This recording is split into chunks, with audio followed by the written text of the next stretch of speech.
Hello guys, hi guys, Shakira. Mukuti zvamutaura zvikusvika kunoku. Hi guys, how are you? How are you guys? How are you? Murisei.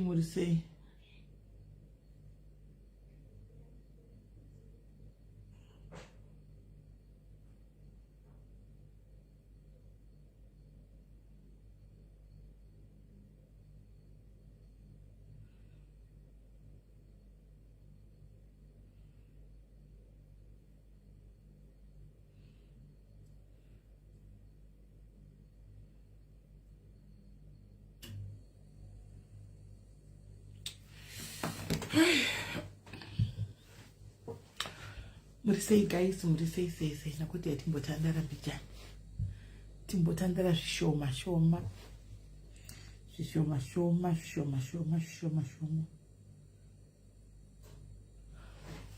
Murisei guys. Hello Joy, Daddy, Jacqueline, Nomsa, Charity, Ivy.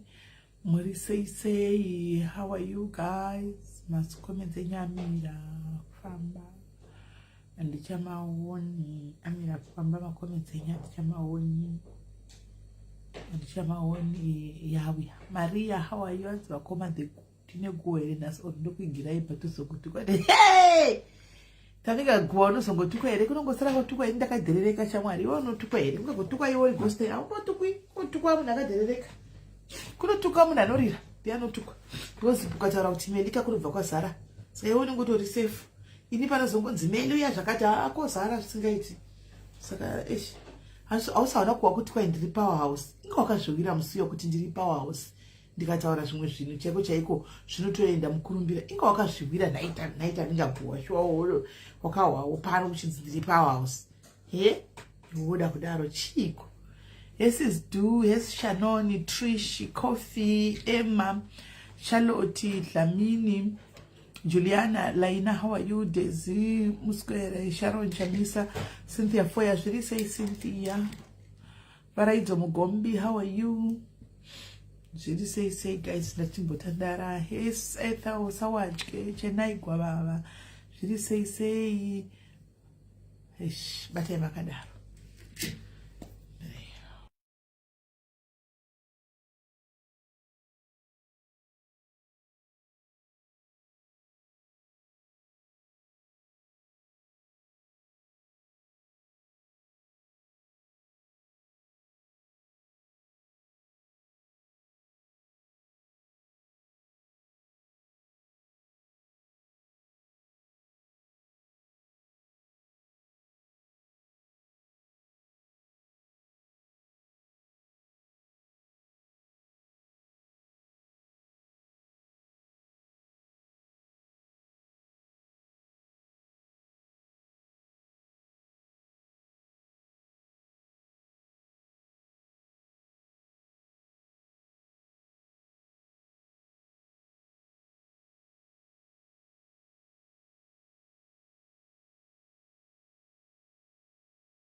Oh, sorry guys, how are you guys? How are you? Sorry. Fashion police revakadzi. Fashion police revakadzi group redu revakadzi iri. Rakahijackwa. Group arisi page.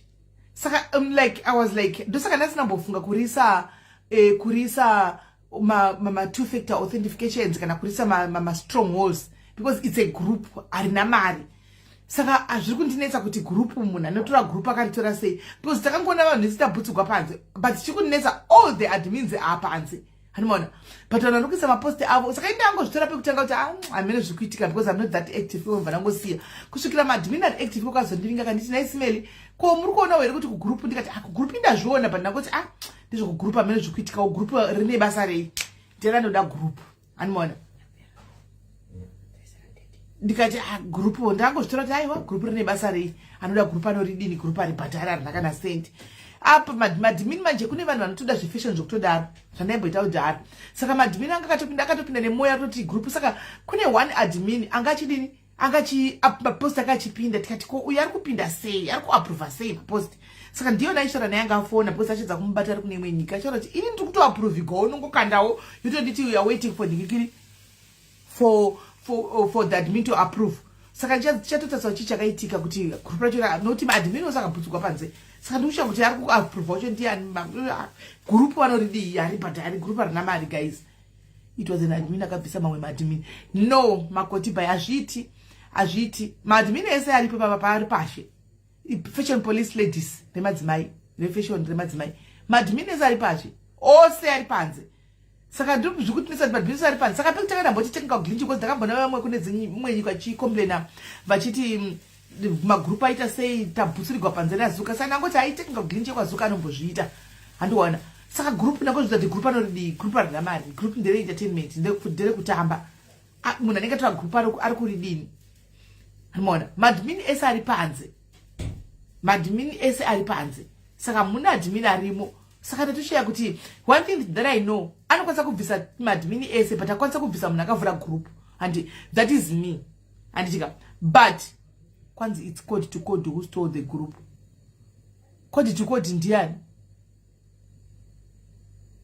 code to code who stole the group vanoridii group chedza because the group does not pay vanoridini group kabuda unomrosavhara do vanoridini group because it doesn't pay and code to code ipi mafashion police saka one thing for sure manje vanogona kubvisa mamwe maaccounts ese avakwanisa kubvisa account yemunhu akavhura group account yemunhu akavhura group hauibvise kana wanga uri admin you can't open haukwanisa kubvisa munhu akavhura group saka munhu akavhura group that is me but account yakavhura group iroro yasara irimo imomo ina malogin details acho ndakadomarasha ini achandomazivi guys ndatokatombodzifambira ndakatokangana malogin details iwayo saka account yakavhura group iyoyo iripo handimaona but inini handichaizivi madetails achona hai chedza how are you saka handichaizivi ndinatombotanga ndatsvaga kuti gara chiaccount ndeipi because magroup akudhara kai magroup akudhara haasi magroup aiko zvino saka ndinatombotsaga kuti account yagara zvesva ndeipi inotanga kutsvaga mapassword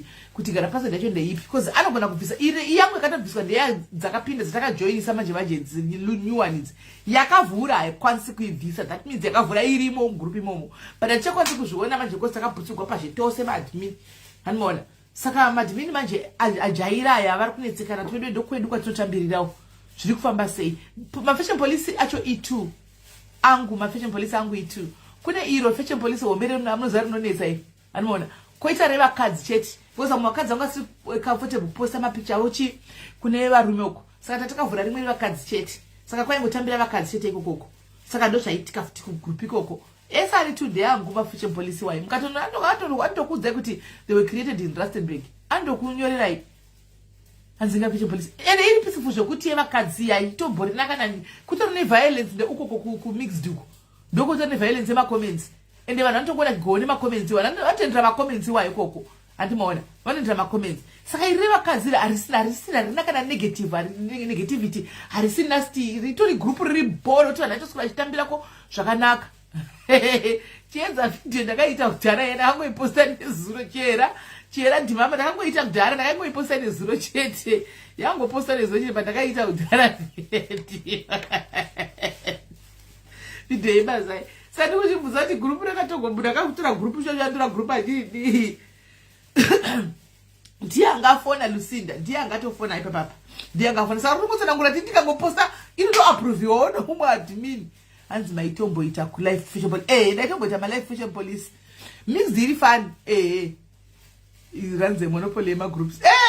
Amagroup akaona ndeyangu ngozoti ndisisina basa nawo, saka ndendiri kwangu but handichenyi kuita active. Ndinozvitra active pano padiaries, but magroup akawanda munongosangana nawo mumastreet umu ane manhamba akawanda wanda ndeyangu ndeyangu asi kuti kune madhimini anenge ariko anoita zvemagroup iwayo. Inini ndoita zvemadiaries iko zvino zvemagroup handina kuya ndokuendawo wangu apo kana pakaitika something wachida chinhu chinoda admin kugadzira kana kuti muridzi wegroup ndongoendawo ndonogadzirisa ndoti ndagadzirisa ndakuenda ndodzoka vanotozviziva animaona vanotozviziva.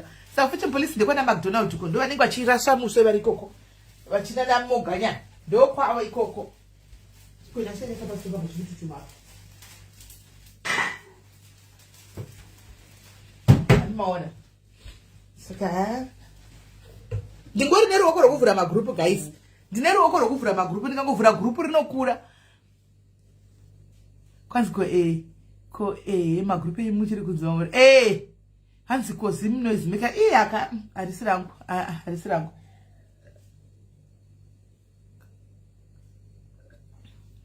iro ndine vanhu vari kuCape Town, ndine vanhu vari kuCape Town ndatsi rangu harisi rangu. Fashion police nderangu ya fashion police ratori 900 and something k ratopinda million ka fashion police ratopinda mu million group of fashion police ratopinda mu million members ikoko kwe kunofaya igroup rangu riya fashion police. Saka ndendiriko zvangu but kazhinji kacho ndiyanyi kukomenda ndendiriko but ndiyanyi kukomenda. Kune madhimini ndakasiyawo koko ndaisa koko vanoda zvefashion kunonakidza vanotofambira macomments because vanenge vachingowanzirana macomments vanotofambira kumacomments ende vanotongotora is like says rachiko se zvotoposta nevanhu zvimwe zvestand tatenda ngonde zviri sei ndezvekungoti vanhu vafare nandoposta zati ndichaundurwa macomments ndikongoundurana ikoko vanongoundurana vanhu kufashion police uko group rangu iro riya animaona. Saka nditizwa kuti saka toda kutofambira nevakadzi because vakadzi vamwe vanenge vane varume vavo vasingadi kuti vaposte mapictures koko. Saka takati avhurira ravo rechikadzi rine 300 and something thousand members group racho plus private group ndosaka vakwana vamusingarioni it's a private group vanhu vanoita zvokutoedhana ikoko ritoritori private taitoita zvebullying izvo zvindosati takaita private group. Saka ndochati munhu atora kana kuti ana akatora anoridii nokuti group harina basa guys. Group ndoti zvisinakana nebasa rese ndire kungofara anoridini hanzi ko update mukomana ushanda kurestaurant mukomana yariko amene zviri kuitika ariko she is there mukomana yariko mukadzi wacho akatombondibata achinditi murume wangu ariko bvisa ipost tikati atibvisi post tangu aita kuti murume wako timuone murume wako takamuona tobvisa post ndobva ndichaura ichisiya yakadaro pane zviri kuitika. Saka murume wangu angabudikiriko zvinezvi mukadzi wacho akatombondibata murume wacho ariko chero kazeni yacho murume wacho ariko amene zviri kuitika amene zvakaitika moni vanhu kubasa singasati nditsvagi ariko mukomana yariko but ameno zviri kuitika kuti chiri kuitika but ariko havana kuda kunyatsova clear chiri kuitika but ariko right. Hesi Louise hawo Louise ndazoona video yako ndaiona kuti ndakaiona nezero manero ndakazoona video yako wakakuma chokwadi chaicho wakataura chokwadi chizere wakataura chokwadi chizere pane video yandaona yakaita iwa ndazoiona wakataura chokwadi chizere chaicho chokwadi apa ndangu yangu titandari guys semunhu angari ari pambake ndasora ndakarara guys ndatomuka na exactly 4:30 kubva nezuro kana uri off muviri unotomboti kune vaya vari kuAfrica vanenge vachitanzi kudi hakuna yadhe kugadzira yadhi vedu hakuna kuno anzi muri kuita kudyiririra tudziwa smell madziwa chibvepi auzina nhasi naye mamutizi kuti ndine masinus madziwa anobvepi munhu ane masinus auzivi imbonogugula chirwere chemasinus chamwari kana chemaallergies imbonogugura maallergies nemasinus unyatsokuona hakuna dziwa raunobuda mnana chii but unenge uine masinus nemaallergies. Saka ndoshamisika munhu mukuru akaita sewe kana kuchita zvotuka mukudyira tumadziwa unenge uchitoshaya kutotora kuti kudini unenge uchitovharika mhino nechinhu chinonzi masinus. Kune nyama dzinomera mhino dzinosimuka kana zvakakwidza dzinosimuka dzobloka mhino kudai zvoti unobloka kufema cheko uchiita kutokakata kufema antiona tinoto nemasprays atinotospray kudai so nyama dzaidzo shiringa kudai so wofema zvakanaka. But now doctor akanditi kugara uchispraya kwacho futi it's not healthy. No, it's fine, it's not healthy kugara uchispraya anti saka tikazotadza kuti nenyaya yekuti waona masainasi dei ukambomaita unyatsokuona kuti anorwadza sei, umbonyatsokuona kuti ndochinhu chakaipa sei masainasi umbomaita. Right, saka guys nangoya kuti timbotaura nyaya mumbondiudzawo nyaya kumujoloku anditika kumujoloku zviri kufamba sei, chii chiri kuitika kumujolo kumvenge mumbotiudzawo kuti how far nangoti tika ndimboyatandare because guys kuneta papa mangwana chii chakachaya ndangausorora zvangu handishe chakachaya. Saka timbotiudzai kuti zviri kufamba sei guys. Vanoda kutaura zvada kutaura wafoni, vanoda kubvunza mubvunzo wobvunza. Ndafane ma-allergies ema-fires ini I cancelled all my business trips, locked my doors in house. I don't play with danger, I'm African. Yeah, protect yourself, sure. Tukuzviona kwenyu kunjuka dziri kunetsa uko kwenyu kamino chichiri kuitika muchengetedzwe naMwari, muchengetedzwe naMwari.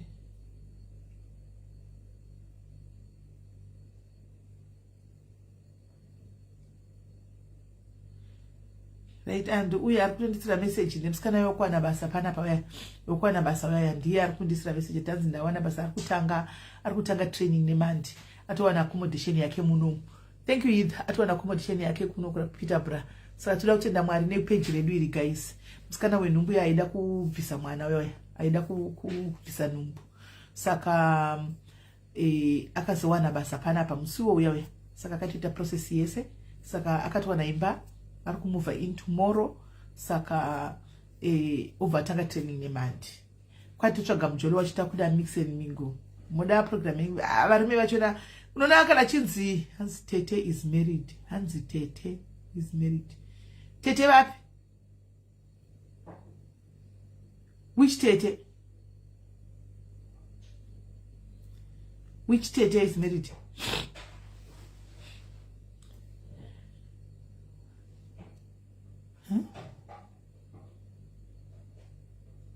Chief.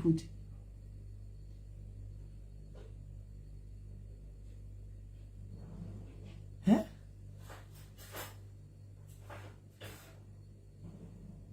Okay, rigaitone nyaya iri kuyai. Miraitone. Rigaitone. Kwa kuna mnada kuraya munhu.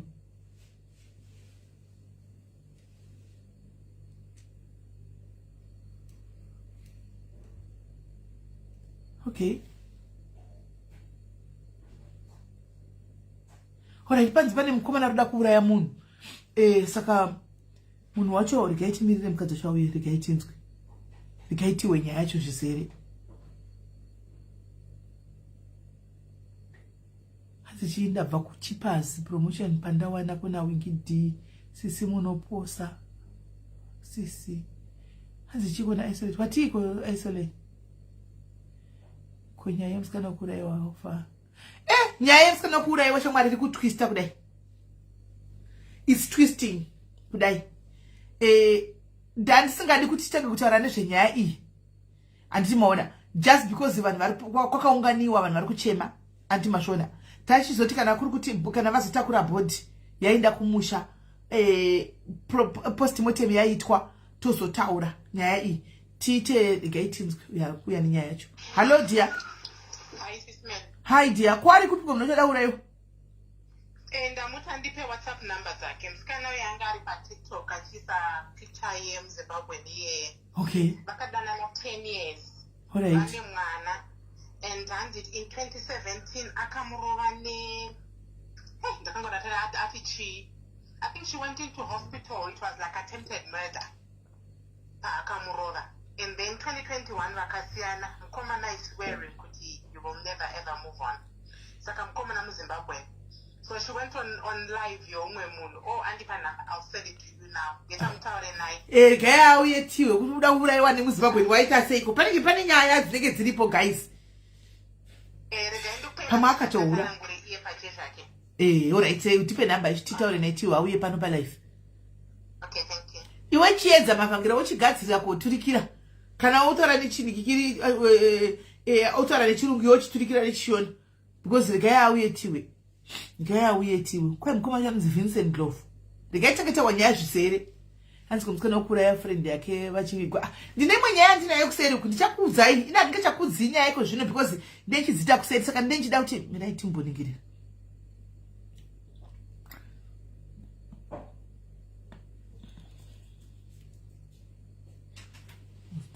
musikana chanozani kuno kunyora anoda kuurayiwa ndiri kunze kuziva anoda kuurayiwa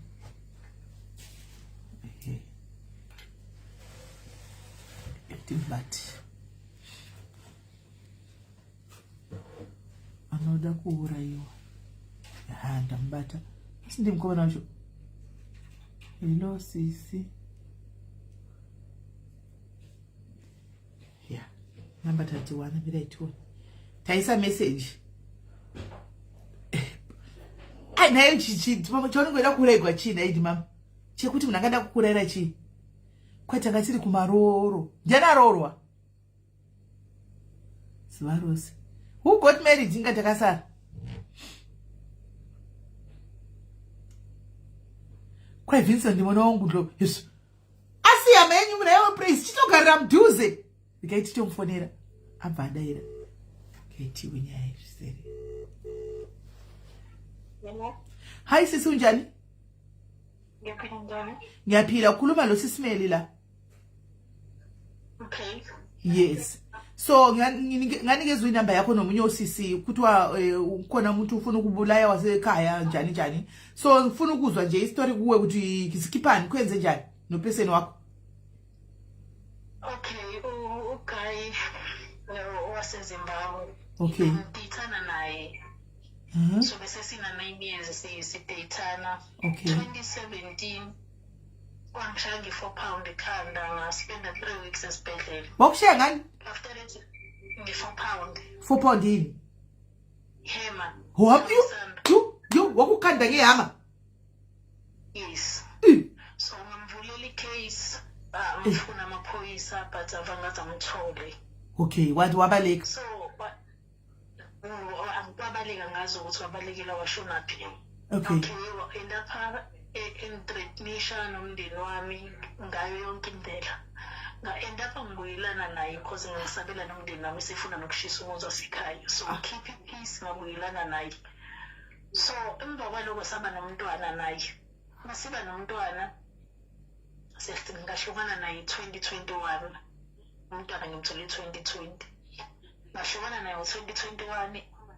Emva kwaloko since ngashukana naye ngisendele ama-message ama-threats enza yonke into ngahamba ngomreport emaphoyiseni futhi ngiphezu kwekesi engangimvulele yona ngabakhombisa ama-message angisendela wona izolo because mina ngwasenatali izolo ubekade sekhaya usendele intombazane ekhaya kini ithi yo usendele intombazane azwana naye wayitshela ukuthi if engafanga namhlanje usakudukupa. Okay, intombazane yambuza ukuthi wayisho njalo wamtshela ukuthi uye ekhaya akangamtsheli yonzani but wamtshela ukuthi akayile kamnandi. So ngabathatha abantu basekhaya ngibatshela ukuthi ababe aware ukuthi uyeza because bayamazi bayasazi isitori sakhe ukuthi unjani. So kutsho ukuthi kutsho ukuthi lo muntu lo useduze ukhona lapho eNatali. Yes, useNatali eMaritzburg. Okay. Natali eMaritzburg. All right. So manje why amapolisa angawazi ukumbamba? Angizwa. Why amapolisa angawazi ukumbamba njengoba ngathi wena uyazi ukuthi ukuphi lo muntu?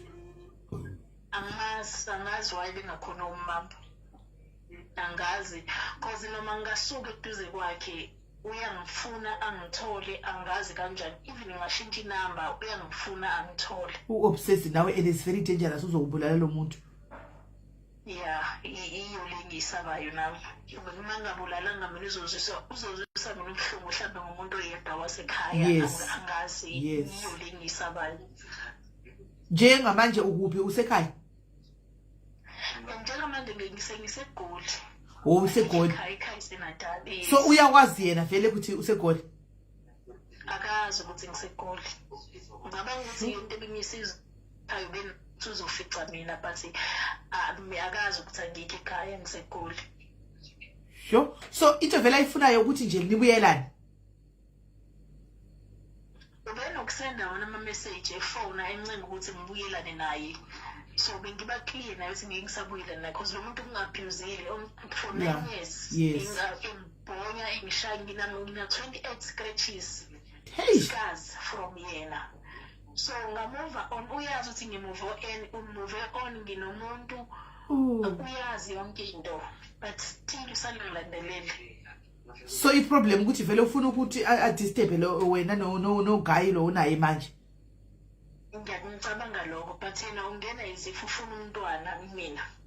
Manje umntwana wakhe vele ule access nomntwana uyamvumela na ukuthi awubone umntwana.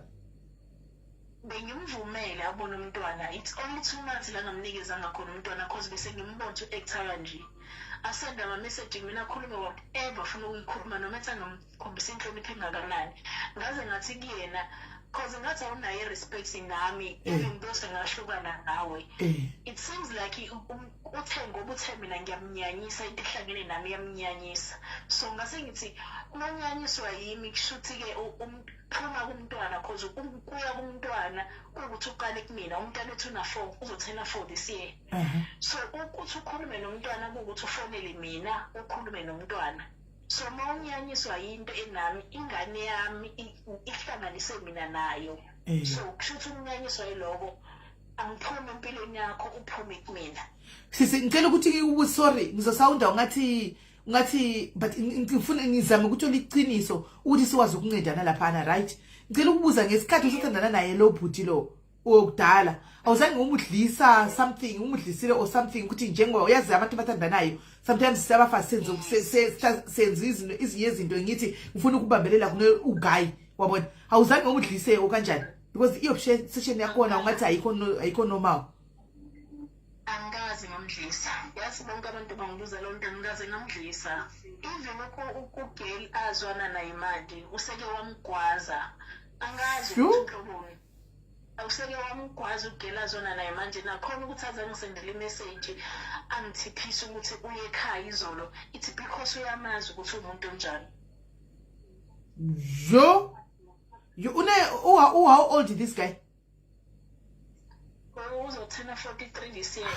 Umuntu omdala musi. Umuntu omdala lo. Umdala kakhulu. Njengoba ngiyakuzwa mawusitsho ukuthi ebebuye ekhaya azobona umntwana wakhe vele sometimes only for the past 2 months ungamnika umntwana but ngalesi sikhathi abuyazo afika lapha azobona umntwana why ampolisa ngambambi njengoba vula icala. Ngaze ngimvulele icala lomntwana icala engalivula lakhe ngaqala anti vele uvule icala lakhe anti vele kumele bambambe ayikhulumele indaba sakhe. Yes. So why bangambambi because unokujwayela kufika kini lapha. Why bangambambi because ebenokujwayela kufika kini lapha. Angile engayazi ukuthi why bengamtholi. Yebo ngize ngicabanga mhlawumbe usebenzisana namaphoyisa because unendlela yokungithola noma ethi ngabe ngenze kanjani nendlela yokungithola. So how come indlela engangilimele ngayo uma ngasubona izithombe engangilimele ngazo but amaphoyisa ahlule ukumthola. Lo muntu indlela abahlela ngayo ukumthola ubeka ngisendela ama-message engitshela ukuthi uyangibona ngigqoka ukuthi nokuthi ngaze uyakustoka uzoshintsha engisuke ngiyigqokile. Uyakustoka. Ngingazi ukuthi amaphoyisa wona wambone kanjani because niyakwazi ukungithola. Uyakustoka and manje lo person lo manje very dangerous because une obsession uyakustoka uyakubonisa kahle futhi vele ukuthi ngizokubulala yena uyakutshela kahle vele akayifihli ukuthi ngizokubulala. Ihlobo zakhe uyazazi? Ihlobo zakhe uyazazi? Ngiyabaza abafowabo. Uzamile ukukhuluma lapho? Abafowabo noma ungakhuluma nabo bayamsaba naye. Bayakhuluma naye but uyaba-overpower mayebona ukuthi bayahluleko yena ubathembisa induku wabona bayamsaba nje. Yazi ukuthi niye unaye inamba yalo bhuti yakhe inamba yakhe ayisebenzisa yona manje unayo. Nginayo. Maybe masingazama ukwenza immediate sizothi uzothini njengoba umuntu wasekhaya wabona sizame ukukhuluma naye kahle before siqale ukuthi siyenze si-involve abanye abantu. Siqale ukukhuluma laye sithi bhuti kukhona usisi wabalekela kimi wathi ukhuluma nje ukuthi kube neqholo sikhulume kahle kuyenzakalanga why ufuna ukumso uyenzani ufunani sizwe kahle kahle ukuthi ufunani lo muntu. Igama lakho ubani? Igama lakho Vincent waNdlovu. Yilawo ngitsho wena. Mina igama lami ngoNonhlanhla. Nonhlanhla ngicela ukuthi usendele ama number wakhe ngimfonele ngikhulume la and then ngizothi uzothini then after esikhathi ngizokufonela futhi. Okay. Ngicela usenda ama number yebo. Okay. All right. Okay. Senda khona manje. All right. Right. Muskana mukadzi uyu ari kuti akadanana nemukomana uyu for 9 years wokuZimbabwe weVincent uyu. Vadanana vakagara vese handitika vagara vese for some time akazorohwa nehama akakandiwa nehama ndobva akandiwa huma yose ine hama ndobva anogara muchipatara achichi how many weeks 8 weeks ari muchipatara akakandiwa huma yose ine hama handiti abuda imomo akanga achida achimuvhundusira achiti ndinotokuuraya iwe nemhuri yese kusvika musikana adzokerana naye achitya kuti ndinourayiwa. Vadzokerana kudaro ndobva atanga futi achida kutouraya vanhu kumusha wekumba kwavo vese because vanhu vanotsika mukumba kwachona.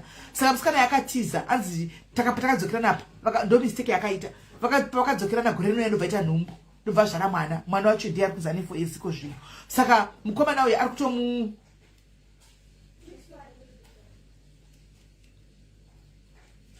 saka musikana uyu ari kuti hayi ndapuwa number ndisire Vincent message.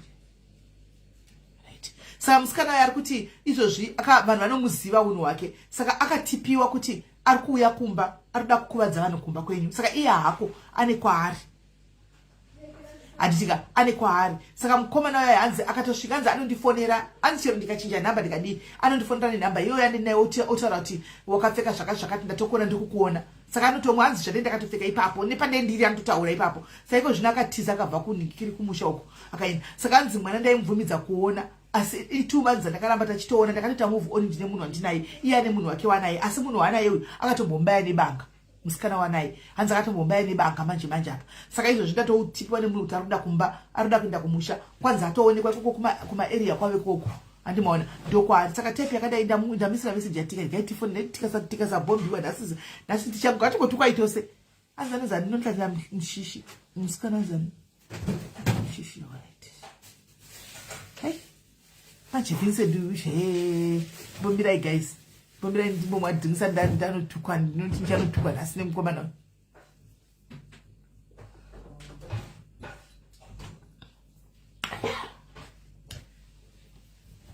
Here's a picture of that one.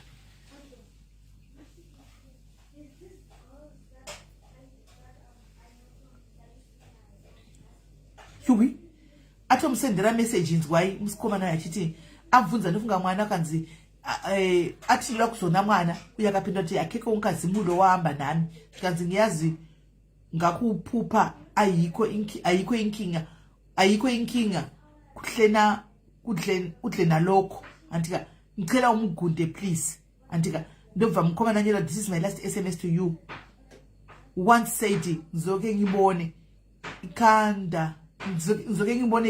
ikanda lakho some years back but now leli cheba or intumba malachuma uzobona wena a man is cornered he doesn't think yo lo ngolunye usuku ngomunye unyaka you would look in these eyes again ngikubuza for the last yo ndanyetso kuisango asikuti uningoda kubura umuntu ndikaiti mfonele murumutinza tichakanda picture yemonti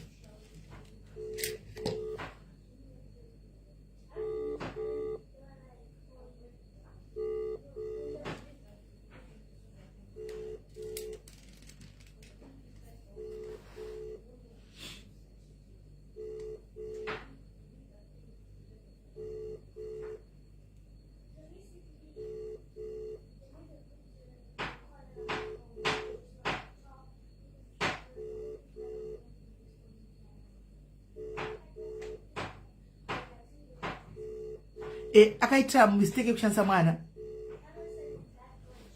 Akata mistake kushandisa mwana ikuzvara mwana saka pa mwana apa ndopa kumushandisa manje.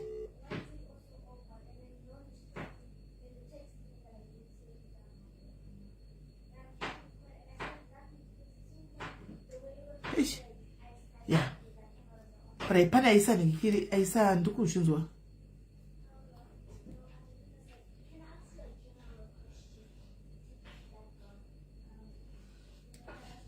Asikubata phone kati namba yo inde ipi kati sameshi.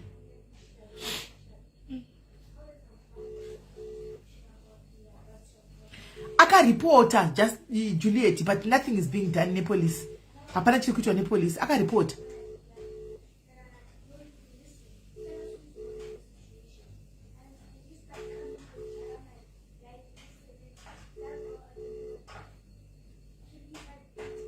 Kwena salo se develezo. But ndinoto I try. Ndinoto zama. Ina nditonye iwi ne devele ndiripo azviti. Ini ndikasvika panzvimbo chekutanga ndodzidza language. Anditonye ndikagona ndingatadza kuverenga but zvanga zvitaugwa po zvimwe chete ndichitozvinzwa.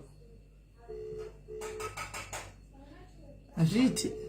Asi kudaira guys, amoti toita sei.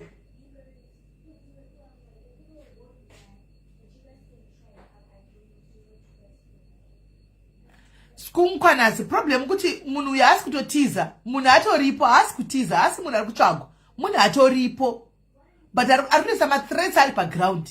Asi munhu kuti tiri kutsvaga kakuti ari kupi. The person is, the guy is there putting threats ari padhuze aripo. Achitotaura kuti ndikukuona wakapfeka zvakati mangwana kuti ndikutokuona wakati anotosvika kumba kwacho achitindaya kuzona mwana. Anoona, so it's not like munhu uyu hapo, the person is there aripo.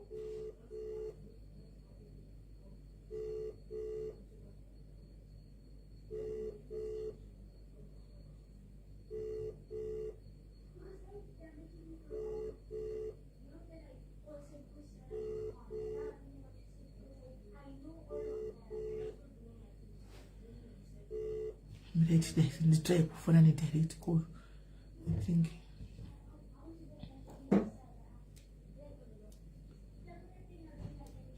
Antonyora kuti Vincent Mondi ndisakangamo.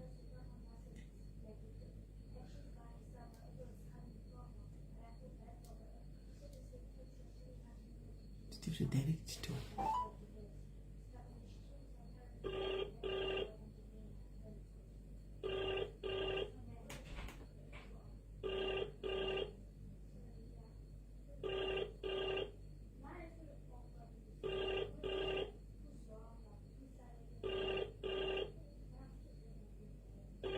I'm calling it direct call. Iri kutoringa but it's dairo.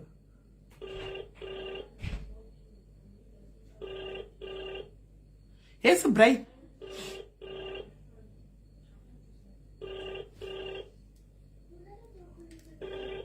Has to bodaira. The subscriber you have dialed is not a... Has to bodaira, saka I don't know. Kana singa dairi direct call guys. What's up to buda actions? We call direct call.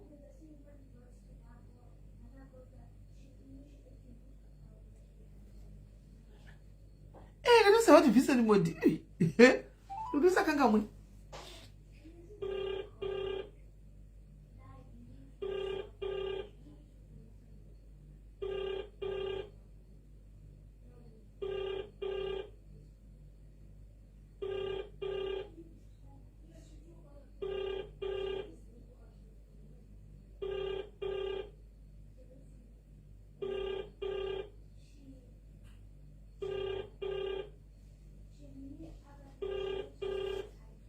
The guy could be watching, guys.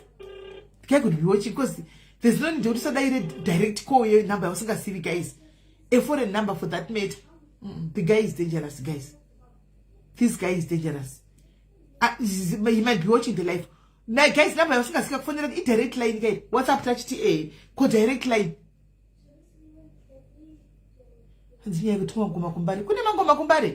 Number she's the mukune mangoma ikune inozi chikapu clash pamwari pa live. Anyway guys, gaiti goti gare tigomuzama futi tiwo kuti ari kuda kuuraire iko munhu hanza kumafaro but chero uri mbawa inoringa kana kuvibrate phone unotowa kuti pane munhu ari kufona handika ona nhamba yausingasiya kanzi +44 unotobvunza kuti chirudzi kwanzi kandisisime Ndebele Sizulu wasifunda ngapi mina ngiyafunda my sister mina multilingual ndinozama I try my languages ese ndinotodzidza Spanish ndinotodzidza Spanish tine munhu ari kubasa kuenda Spanish ndikutodzidza so yes ndinoda kutopinda muSpanish imomo then ndiri manje right so guys chatingotaura ine zvenyaya dzevanhu ava vari kudanana nevanhu ava vanenge vachitaura apa direct line here +44 direct line inenge yatizobla unotovhundika kuti namba yekupi yakufundira kati unotodaira andiona but haasi kudaira saka ngatimbotaurai kune avo guys imimi murimo marelationships enyu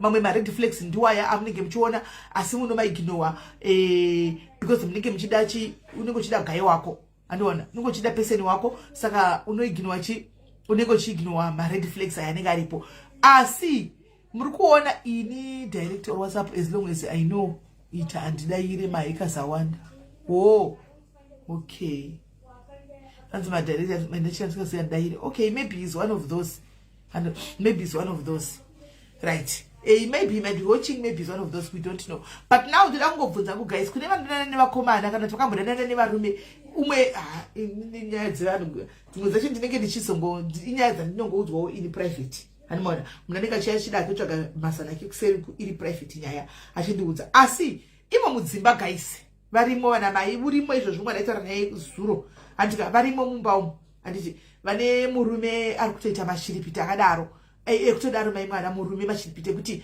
dzimwe nguva guys dzimwe nyaya yaka hameno hameno guys handiziviwo hameno kana uri murudanzi red flags inoita kunge pinga uzvioni but ndo pane dambudziko ka because pakupedzisira unourayiwa handiona pakupedzisira unofatisa mone vanhu vakaurayiwa vese kazhinji kuSouth Africa uko ndiwaya ma-red flags anenge aripo munenge musikazvioni handi tinomuwenda akazonga arohwa panapa pakakuwadzwa munhu murume amutofunga kuti ndamuuraya amudzipa akafunga ndamuuraya akauya akatora nyaya yake pano akatorepiwa neshiti akamuisa pasi pemubhedha akamutonyera pasi pemubhedha izvo munhu anga ari mupenyu anzi ndakapretenda kufa kuti ndisaurayiwe munhu akandotiza achitofunga kuti munhu afa.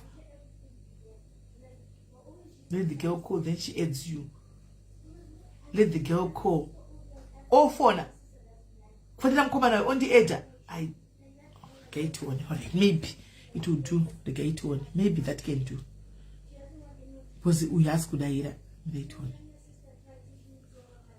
Let me see.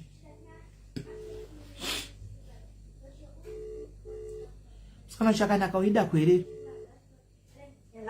Hello sisi lo upeseni wako ngizama kumfonela vele akabamba ifoni. I don't know ukuthi ukupi wenzani ngazami i-direct call ngazami ama WhatsApp call but he's not picking up. Is it possible wena ukhuluma la efonini? No, sakhuluma efonini. Can you not add him on the call and then I'm here so that sikhulume si3? Kuti umwe ede kulapha kule call le maybe mangabona inamba yakho uzongena maybe mangabona inamba yakho uzobuya okay muzame kume eda lapha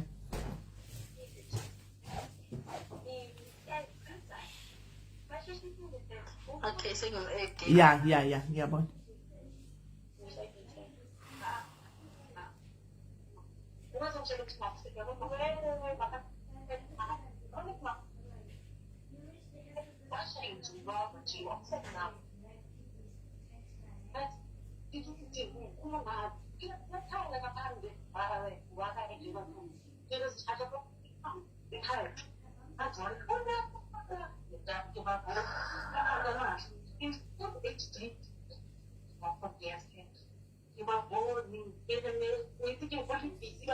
But I don't think he will pick up. Yeah, he's not picking up as well. Just like on my part, he was not picking up as well. So I don't know what's going on. Or I don't know. It's Saturday. He must be drinking. Oh, yapuza. A lot. Okay. So kuchu yapuza then sizozama kusasa maybe. Okay. All right. No, right so kuluma kusasa. Okay. Saka phone pamwari kumafaro akikwadza anomastereki pamwari kumafaro handiti aiwa hanzi don't think it's a good idea kudini kuti tichaure naye No, I'm just there as an intermediate. Sometimes do you know kuti mediation inoitwa nemunhu asingakuzivi iri nani than anokuziva, because pakapinda munhu anovaziva both vese vari two, uye anokufira kugona kufila kuti kuri kutogwa side, uye ofira kutogwa side, but sometimes a neutral person asingatovaziva kuti ndotoka kutsanangurirwa nyaya from the word go zvinogona kutobatsira. Anomaona, because tinenge tisingazii chichiri kuitika. Dei anga apinda nachakuisai pamute, dei anga apinda nachakuisai pamute kuti ndimunzwe kuti tizo chichiri kuitika then ndozokudzai. Right. So pane mumwe murume mukuru izvozvi ari kutoabhuza mukadzi wake mumba. Mukadzi wave naye mumarriage ye19 years wanaye wokuti anomuwetera guys ameno anomuwetera like pabonde panguva yebonde papai anomuwetera oisa chinhu chake mukati oweta mukati. Haisi abuse reyo guys, omuabhusa. Anomaona oweta. Dzimwe ngumwe musi anzi akauya negirlfriend kubva kubhawa. In fact anzi girlfriend notonisa pamba pavo. Anouya akauya negirlfriend ati nemukadzi buda undonota pasofa. Mukadzi akabutswa mubedroom. Ndikati ukatobvuma. Akatobvumisa pabedroom akanovata pasofa. Ndikati kokuenda kumba. Anongoti ina handina kuenda kumba. Kati nai guys anokuenda unenge wambobva kupi? Unenge wambobvepi? Munozati zvirinani kunogara parenge. Pane kusura chiti kwapisa kana kuti murume anokuwetera. Chikuizi.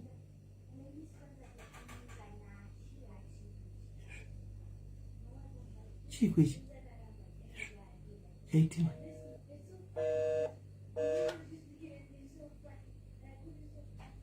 Shunga gai. 18.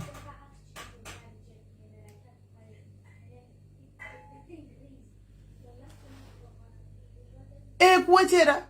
Hello. Hi, sis. How are you? Good, and how are you, dear? I'm good. So, I just sent you a photo. Yes, that one. I sleep over. Okay, I sleep over. Sleep over. So, I just figured out how to come to so I was cleaning around the house. Okay.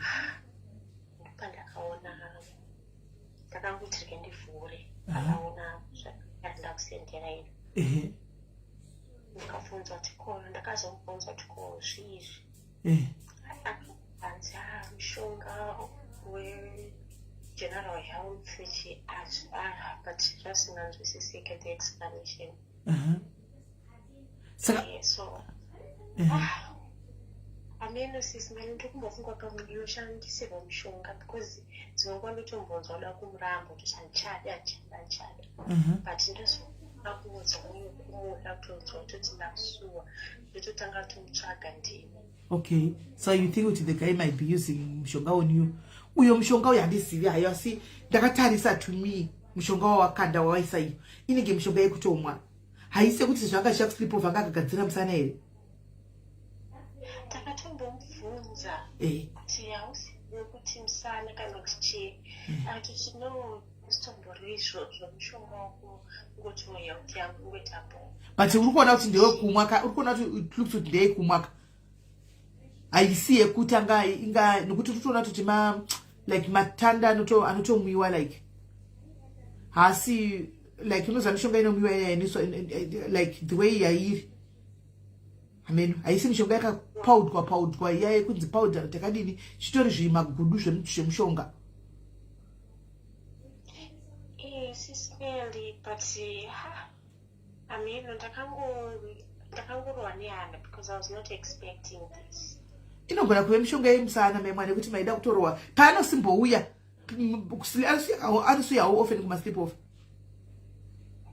weekends. Paanouya kumaweekends like pakangaguma kuyarini pakauya izvozvi. Last ankati panoguswe this time akauya pakati peweek akaita sleep off. Saka paanouya apa pachita sleep over musana wake unenge uri sei anenge akasimba zvekutodaro because vamwe ndokusimbisa musana uyu ndaona sokuti ndokusimbisa ini anenge akagwinya here aiwa tiudze muningira mugwinyiro chii chinoitika munoshandurudzwa anoshandurudza ake but zviri normal zvitoti after 1 round anenge atovhura hamuzopa mhikana 3-4 kana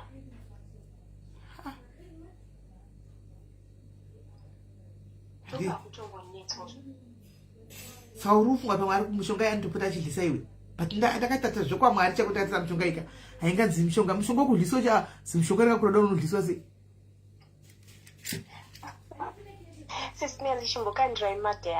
ndikutobataridza I'm showing them tarisai guys uyu unganzi mushonga wokuuraya munhu here guys kana wokugadzira munhu iguchu iri shuwa zvokwamwari iguchu remusana iyi tarisaiwo guys tarisaiwo muri kuona sei pinda muri kuona guys muri kuona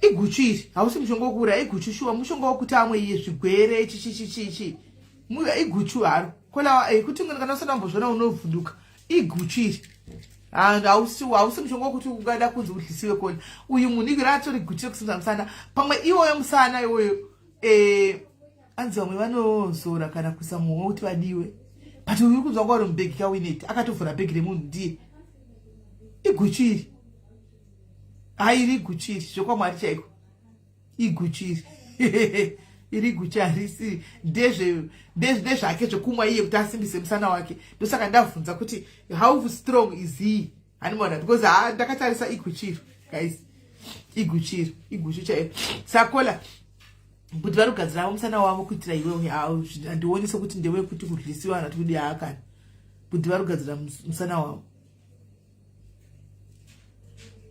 Hi, Sismeli. So, the discussion, ya mama nakutanga kuita pa Facebook ndo yandonza kunoko. I hope you're doing well with your family. So, this was like back when I was in uni.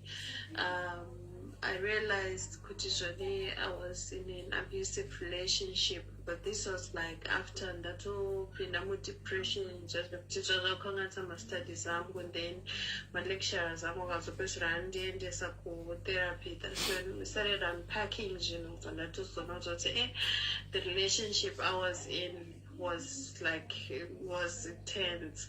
So when we were unpacking, I realized kuti zvoni zvimwe zvinhu zvacho zvakatotangira ndichitori mwana mudiki, because growing up taitongoziva kutongoti weekend chinenge chakachaya pamusoro Friday dad vanenge vachitoro panotorowa mama chete, like that I used to know.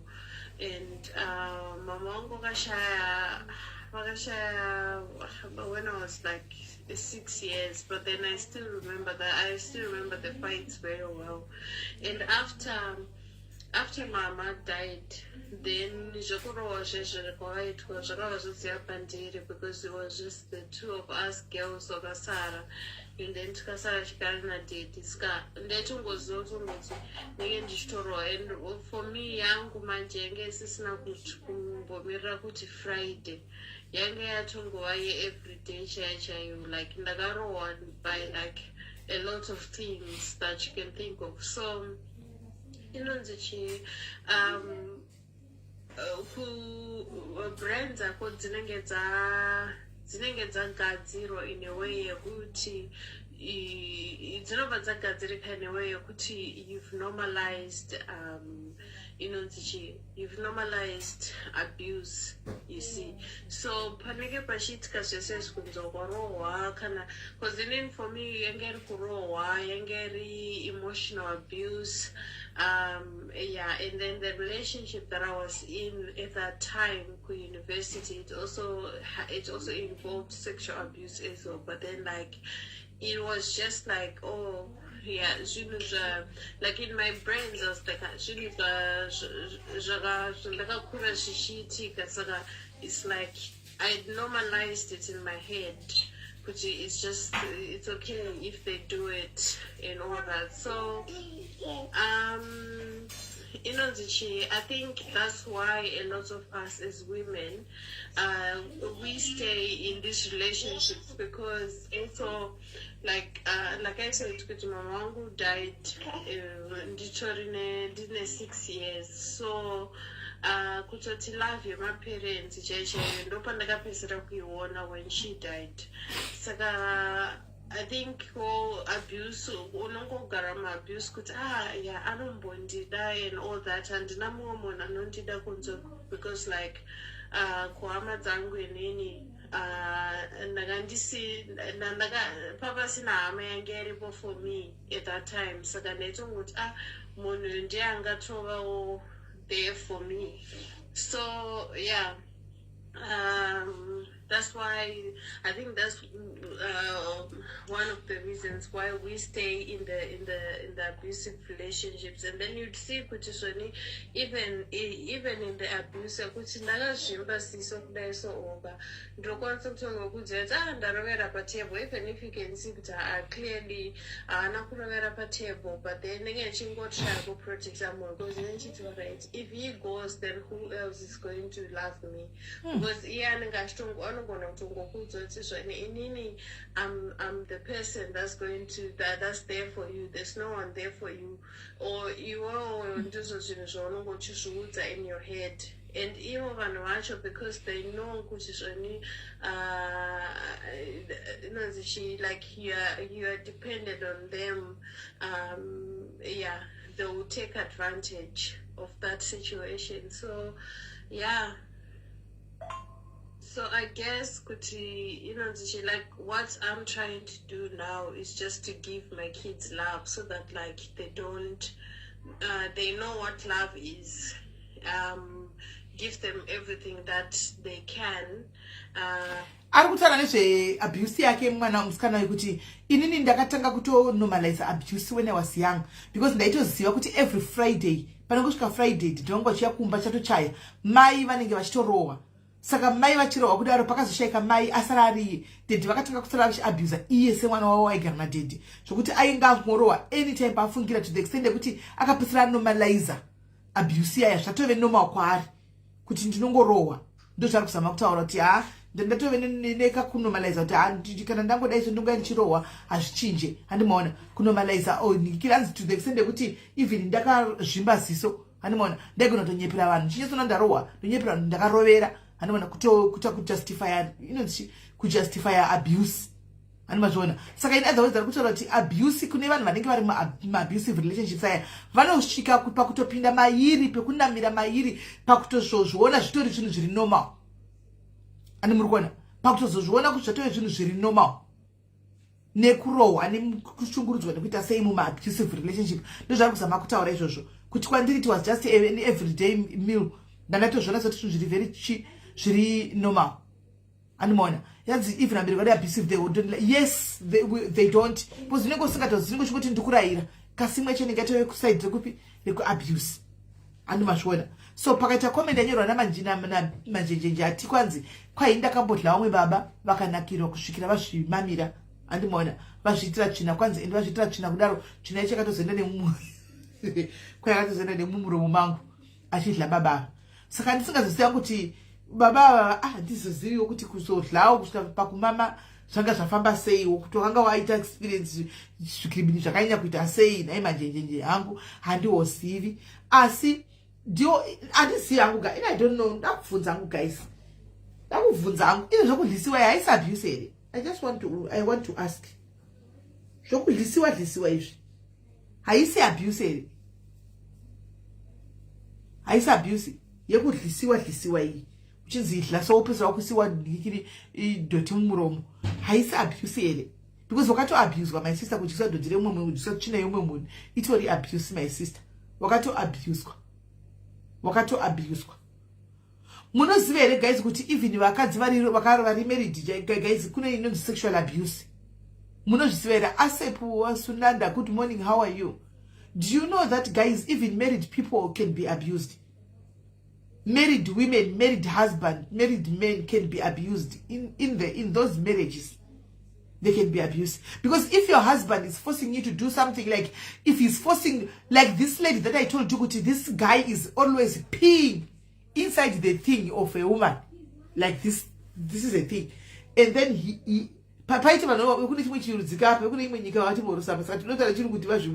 this is the thing, and then he presses this thing into the lady's thing, yeah, and then he pees inside a woman. That's abuse. That's abuse, guys. Quite the people who do it are psychos. But it's happening. It's happening, Maisha. It's happening.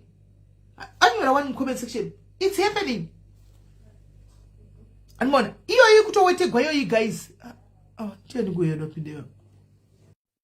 You could always take you guys. You could always take you. You abuse, guys. Kuti munana opinza the thing he over wetera mukati. Hello? Hi. Hi. Hello. Hi. Thank you. I'm fine, thank you. Bye. Okay. What's up? My name is Angel. Yeah. Hi, Angel. How are you, Angel? I'm fine. Where are you from? Indonesia. Indonesia.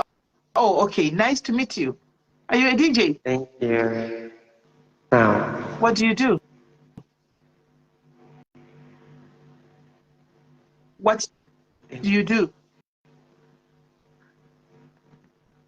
suara. Oh, you work. Okay, where do you work?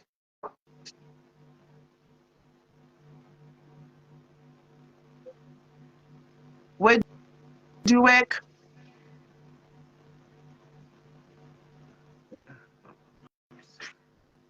Can you hear me? Can you hear me? Tunggu sebentar ya. You can't hear me. I can hear you. Can you hear me?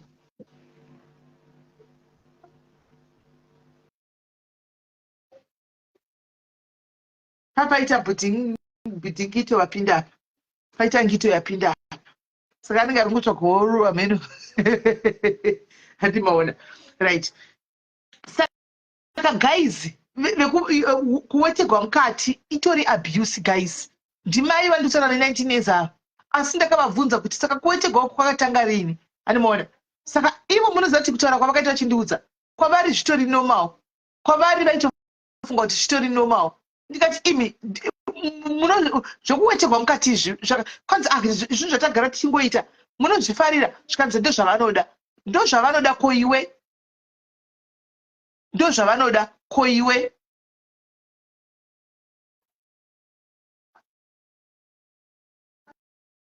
ndozvavanoda koiwewe aiwa kujoina hatori peji haapeji inotogwa nemaloging details haritogwi nekujoina haritori nekujoina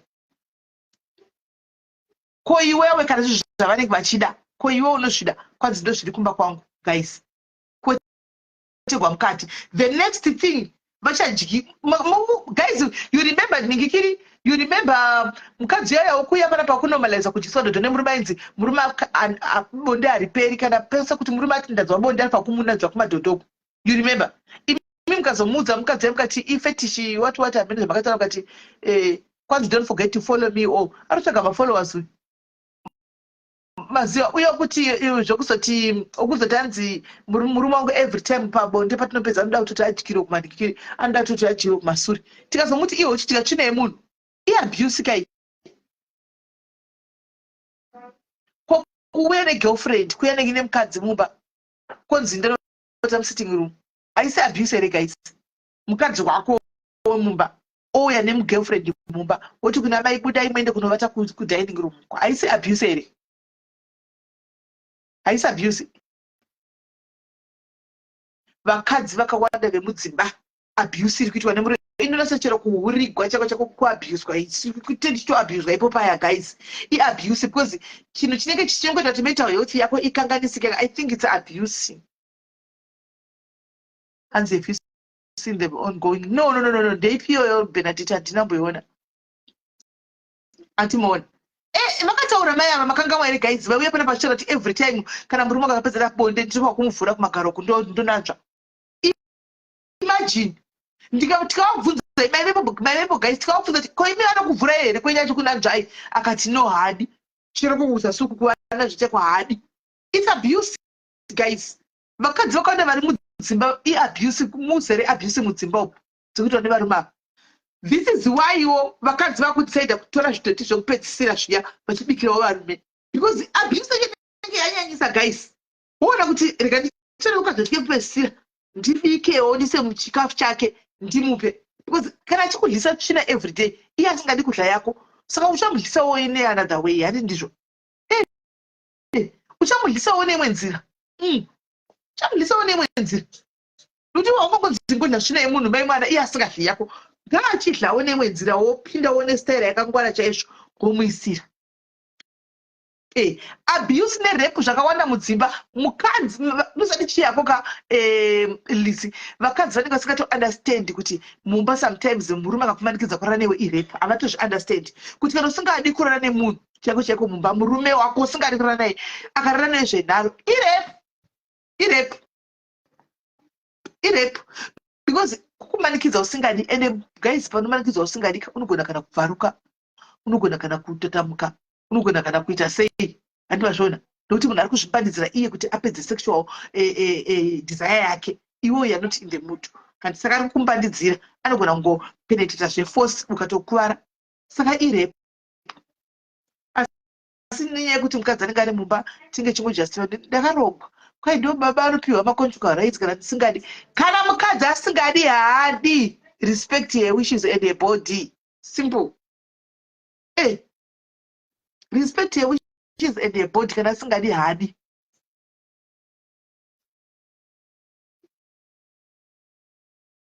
Kwanzi zvakatoti zvinoshanda here izvo intended zvangu pane kupa munhu kuti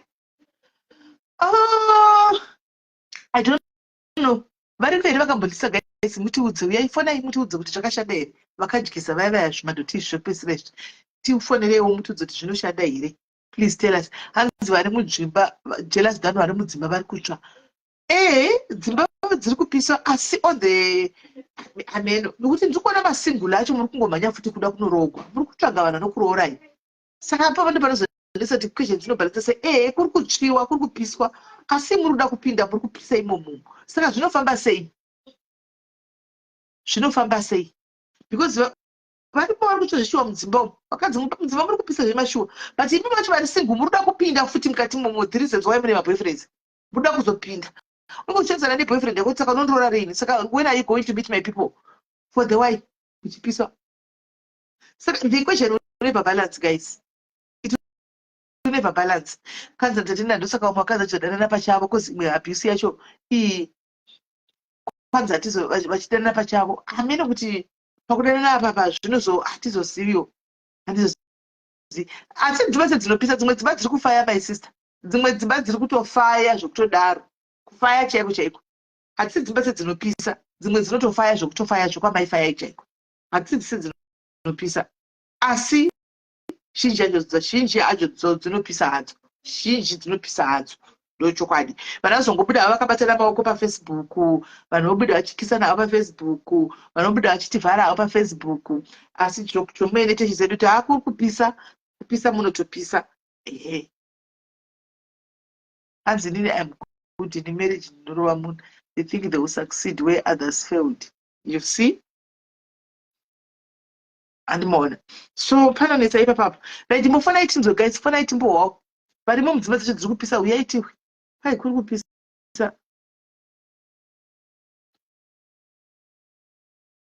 fana itinzwe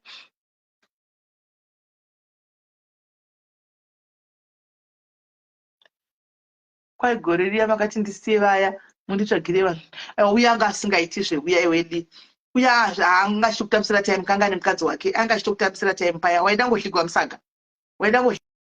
musaga naili iwe kana ichitokutsvagira pakuti kutsvagira munhu anorova karati because uchanorova munhu ikoko kwanzi naketsvina ukawanza social media unofunga kuti marriage thank you Ketsvina isusu pano Ketsvina takutotadza kutaura zvemarriage chero musi wayafaya because kune uchingonzi nhema haifai because remember tipanguva ichikudzai painofaya nepainovava Animona. Pairi kuzondivavira. I have to come and tell you kuti guys pari kuvava paitika zvakati. But paino fire. Ndova kuudza yo kuti aiwa pairi kufire. But atichagona kutaura kuti pari kufire because vanhu vatove nementality yekuti marriage dzinovava. Katrina, you know why? Because people always take chakaipa. But it's chakanaka. Nenyaya yekuti tinomboya tishora kuvava kwadzinenge dzichiita. So chero musanoda kuzoya tishora zvakanaka. Kunongonzi inhema. Makamboti vanotomhanya nechakaipa chacha. Chandava nacho kuti ndichiveduende zviri kufaya mazano. Hakuna kunzi nhema dati zama kuti believisa. Because vakatudza kuti kuri kuvava musiya uya. Hazvina kuti kana kuchiva kunova everyday guys. Rogwai. Muri kuzvinzwa. Rogwai. Hakuna marriage inovava everyday. Marriage inovava nhasi. Next week inenge ichitotapira 3 months 6 months gore ichitapira yovava futi. Animaona tichingodaro.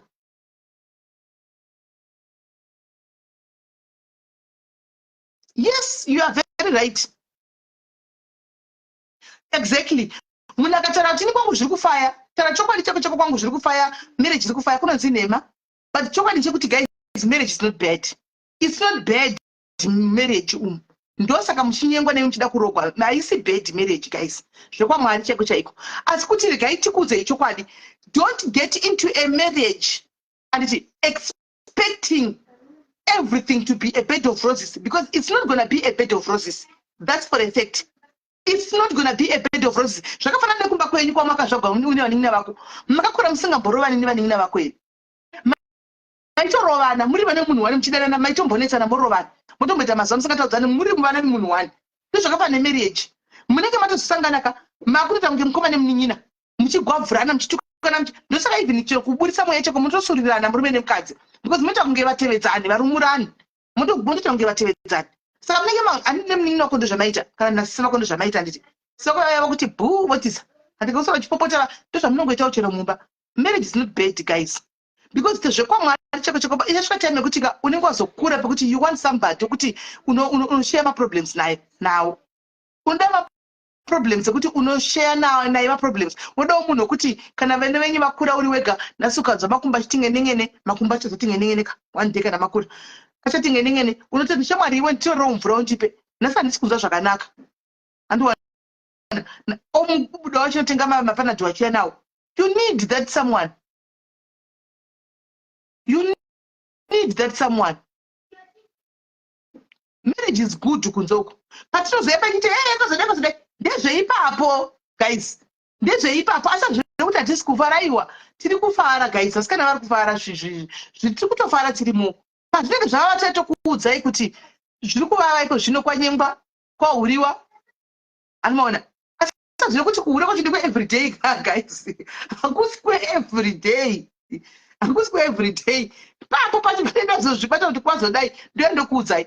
Asi pamwe pese apa ndiye ndichitofara. Ndiye nditori happy. Mufungi. Hello Pamela, how are you? Saka guys, tikatenge kunyeperana kungoti marriage kudai ndiri happy ndiri single. Yes, you are happy as a single person. But there will come that time whereby you want somebody, you need somebody, Shumbrace. You need somebody. That time will come whereby you go feel like, I'm lonely. I need someone. I need someone. Up and down in marriage. Yes, because muri mukomana mnin'ina ka as long as muchiri mese muri mukomana mnin'ina. Saka munotombobvarana chero mune 85 years. Munotombobvarana. Chero mune 85 years mumba imomo munotombotukana chero munotombobvarana.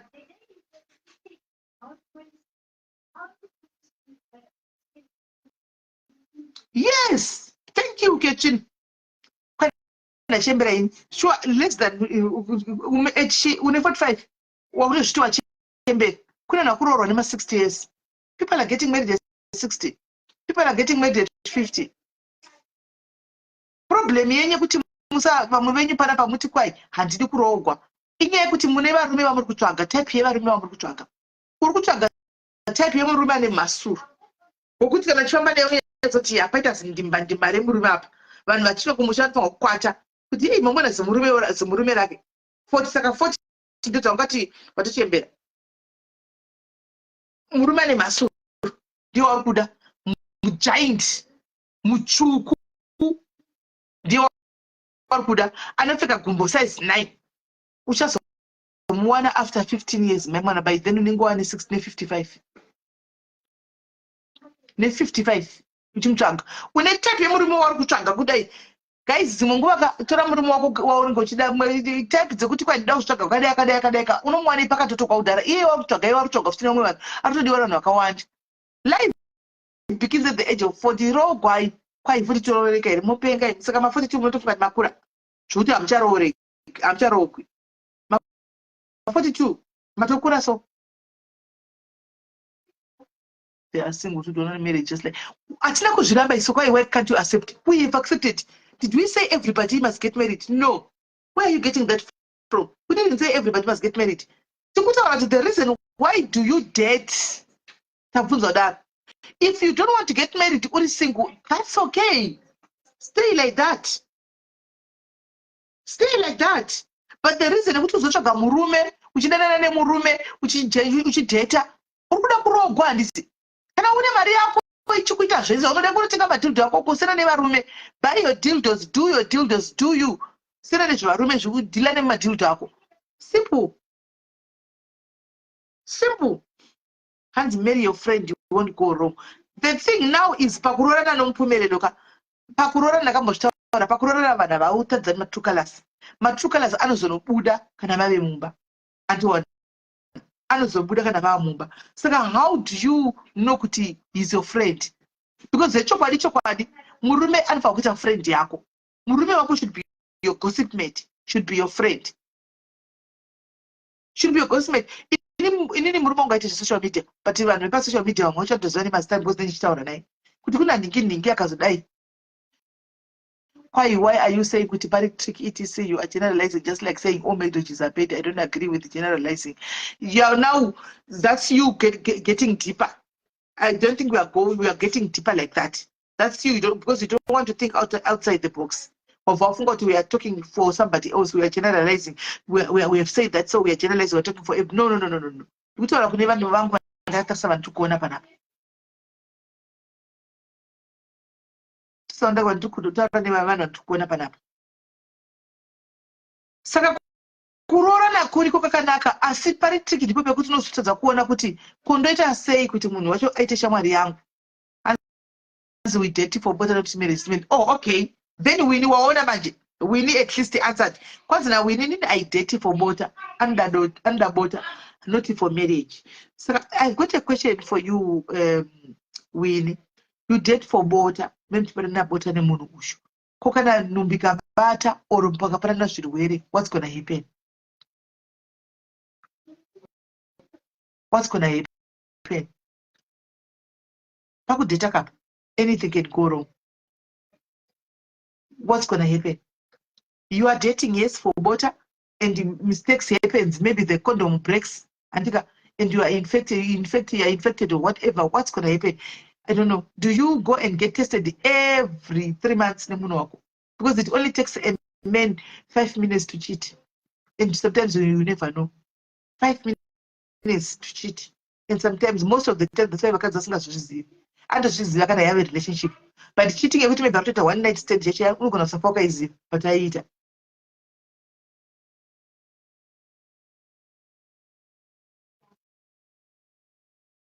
mean, Tim was off was for now, guys. Let's have a discussion for 19th. You need to put to those who want to get married. You must get marriage, guys. The role right to those who want to get married. Pinda him with the role right. You don't know pro go. Mutangra back tap. But mean, for now, guys, did a discussion to Boswa. Quite chirona yamba chino butter. Eh, chino butter. Don't you quite chino butter? That's a fact. Chino butter. Chino butter. No chocolate.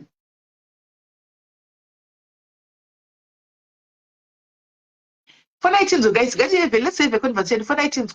Put if what's in your mom, for 19th. For 19th. Put Murukuchi. For 19th. People do things for different reasons. Mama, they shut out got Mama data for water chat and Umano data for marriage. And Uma Atado Pro Gokachu. Not what in the bond single day. And one ngachotsvaga kuti ndinotsvaga munhu anotondikanda pakicheni saka zvinongosiyana but ndikuti either way if you want to be single that's a choice andika that's your choice gara wakadaro and be single andika and be happy kana uchida kuroorwa it's not bad marriage is not that bad because tinongoya tichichema it's not that bad guys pindai munozvionera but it's not also a bed of roses andika but it's not bad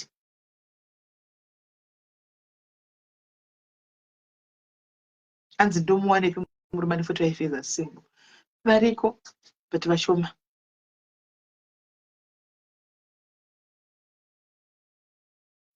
anzi simeli zvokutoda kuti nguva ndakaiona nyaya iyo ndakaverenga imwe nyaya yasingle leti aive neboyfriend nemwana wake ne19 years girl aidanana neboyfriend iyo ndakaiona girlfriend yako boyfriend yakutochuza yakutoda mwana wese kudarika mumunhu iyeye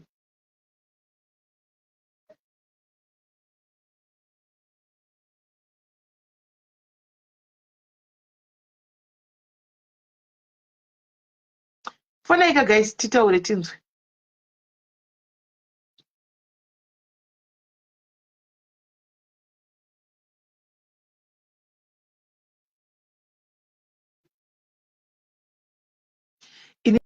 ini my husband should be my first friend ukatotadza kuita makuwa neni yatove red flag mukatidaidza kuti hari spati toswerawo kana pasi petebhuru tichinyepa tinyekunye ndozvazvinofa kuita ndizvozvo kana tave kumba tabva kumafunction titogara pasi kuti waona yanga nedress reblue yakadai waona zvikadai ndo chaiko that's how it's supposed to be ini ndikurangarira kuti ivava padai vava pane vanhu vakatobva kuti ini hangu handizivi vanhu venyama mugapisara masita pano kasi zita ranogara uchada kuti ningiri munhu ika ndingori nefeeling yekuti this person is not a good person don't associate too much nemunhu uyu handimuzivi hangu munhu uyu ndongowa muchitaura pano but ndingori nekamwe pamunongotaura serero ndingoita mwe feeling isingoiti and it turns out to be he was right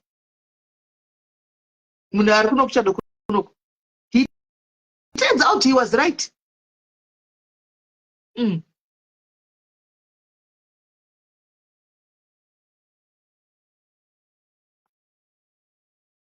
fonaika guys titaure tite nomunangotaura ndega musingadi kucontribute panoti tinzwewo mapointers enyu kusaidi kwamuri kubva nako kuti muri kubva nekusaidi ripi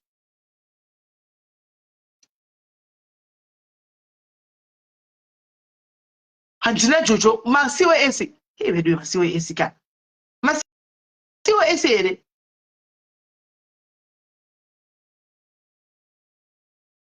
kwai kune mukomana akauraya musikana wake vakauya last year 2023 vakaurayana muno muku up north uko mukomana achifunga kuti musikana nemunhu zvakaoma handina kuiona iyi ndakakuonai kutsenderera yemwana uyauya muzimba wokubaya mumwana nebanga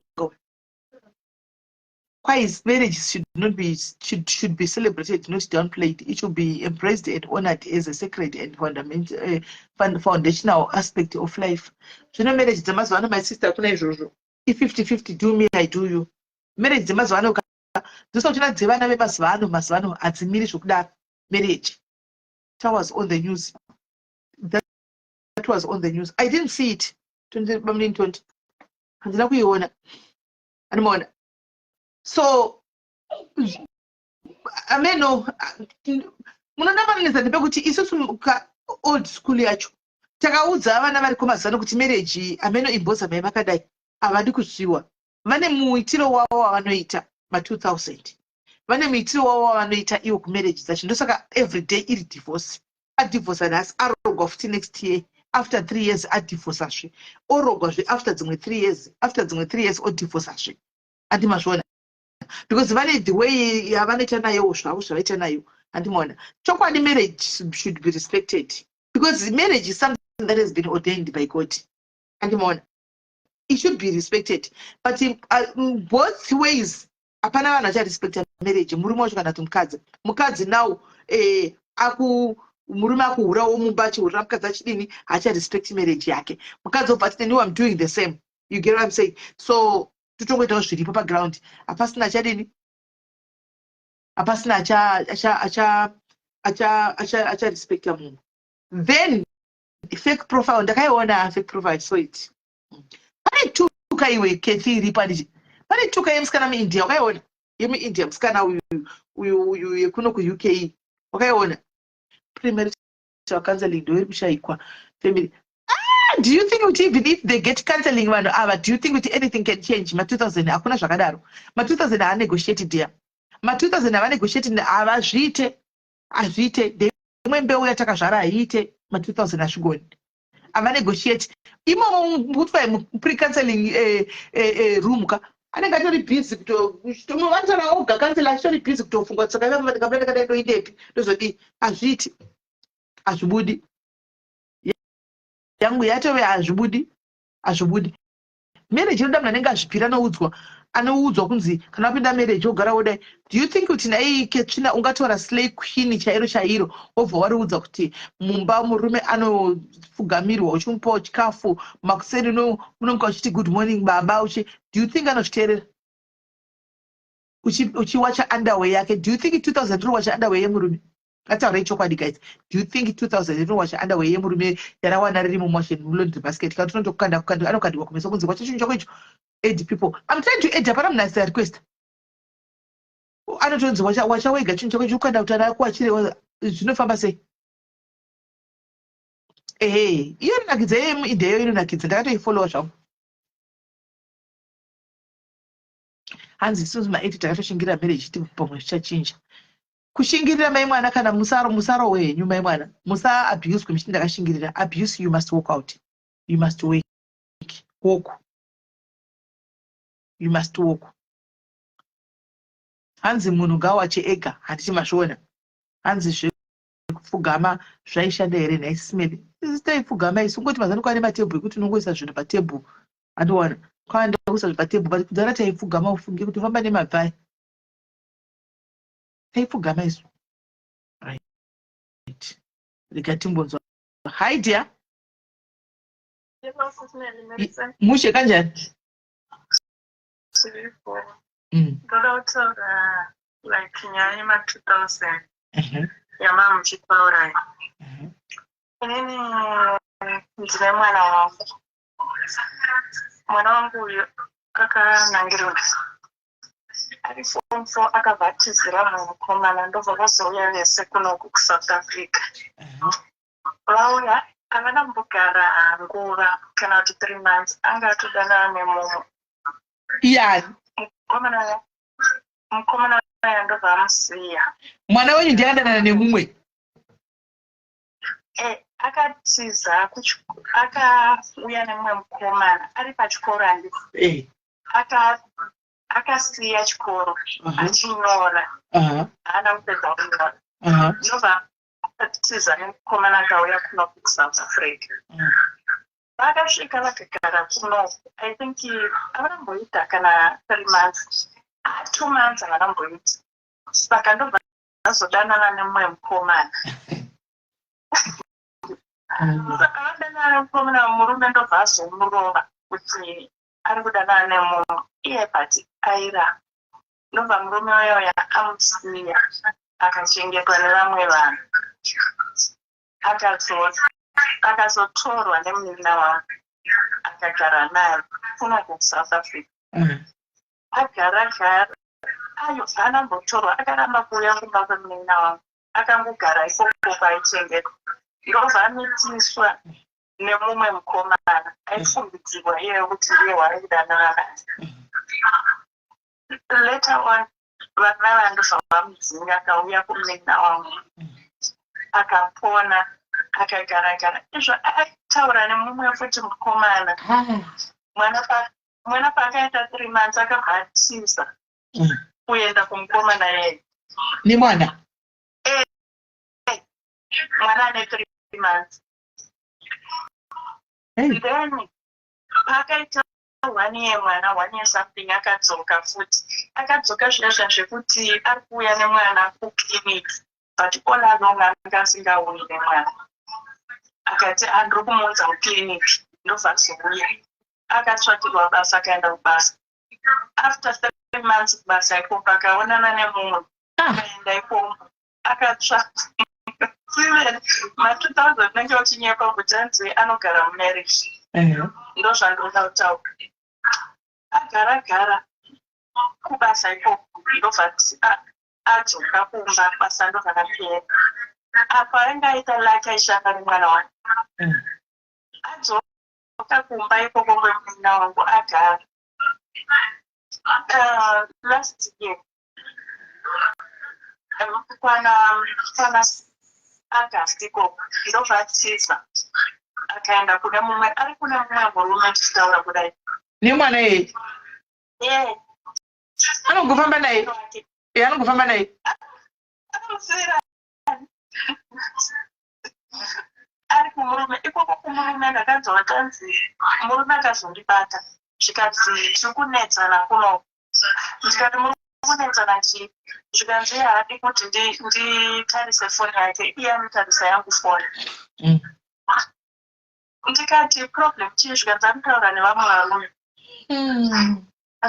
ndakatomusendera mamessages ndisisime ndikakatsamwa ndikati kumba kunoko hauye zvekumhanya gara ikoko ani ndo zvavaida gara ikoko saka ma2000 ava ukati hanzi vacharoorwa voita marriage yakanakanaka vashoma semene vashoma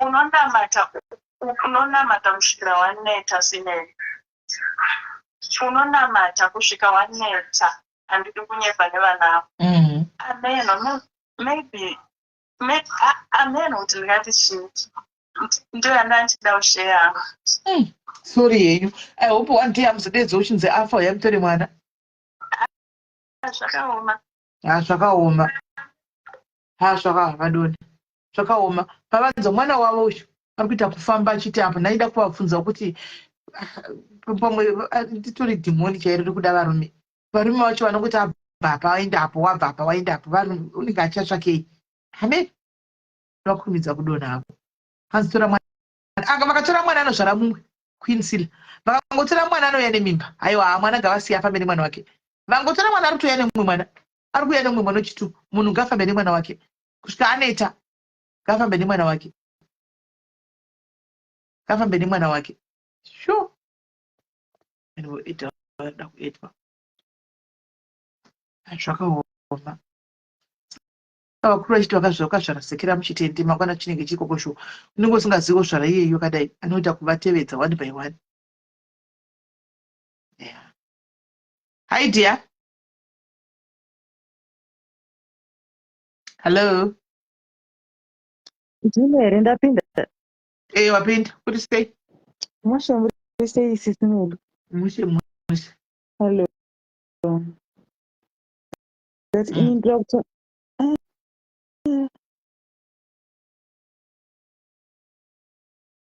Yande.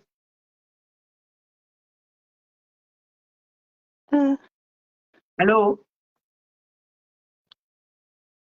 Handisi kunyatsonzwa kuti ndapinda here. Ukunzwa manje wapinda meno zviri kuitika kwakuseri kwako but aukunzwa. All right. Ndatoda kutaura hangu yama 2000. Ndine mwana wesister yangu la.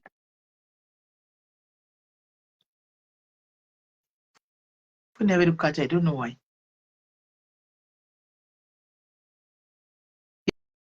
Hello. Kana kuti mbondidonedzai ndidzoke futi. Kune nyiri kukata chichikuitika. Kumbonyarara. All right. Ndidrope isismell ndidzoke futi. Bachitaura. Yakunzwika taura. Ndakunzwika.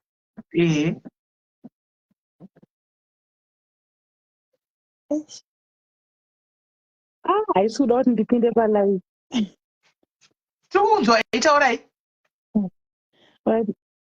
Ndati ndine mwana wesister yangu last year. Anga ari 23 years last year. Ndobva anga aine murume wake. Anga aine murume wake last year. Saka kamwana kari kacheche manje. Masisters emurume vakabva vauya kuzoona mwana kubva kuJoburg vachienda kuMiddleburg kwavaigara nemurume wake. Saka anzi mwana akabuda chimota chechekuti anenge abayiwa jekiseni anobva azobuda achibundu here. Ndopaatuma murume zvikanzi enda patakishop unotenga tsono ndira kubaya chibundu chemwana. Murume ndopaaramba. Ndopaarova murume mbama pamberi pemasisters ati. Murume akati wakajaidzwa. Ndopaabata, ndopaarohwa nemurume. Ndopafonera hanzvadzi yangu usiku ihwohwo achichema akati, sekuru ndarohwa, ndakufa, uyai muone. Hanzvadzi yangu nemukadzi wake dzaita kwakuna mainini wamama. Ndobva vatorana, ndobva vaenda. Vakasvika vakamuona arongedza zvinhu zvese, mapoto eraisi aiswa mudhishi, mapoto ane nyama, vanhu vangu vasati vadya, magumbezi zvese zvaunganzwa kudhoo. Urongedza tenda nenyama yangu. Akatakura mapoto ake zvese. Hanzi akati handichatoda murume sekuru, ndakuda kutoenda. Murume ada kuedza kuti ataura nakati kana kuti vadzimure nyaya yacho. Ndobva wangotakurana nazo usiku nemapoto nemaraisi akazvitakura. Ana tete vakasara kudya kana magumbezi ekufuga akatakura zvese. Hanzi nahanzvadzi yangu mwana wako anga atosunda nefiriji akati ndikutakura firiji yangu. Ndikati aiwa kafiriji yako haikwani mumota mangu.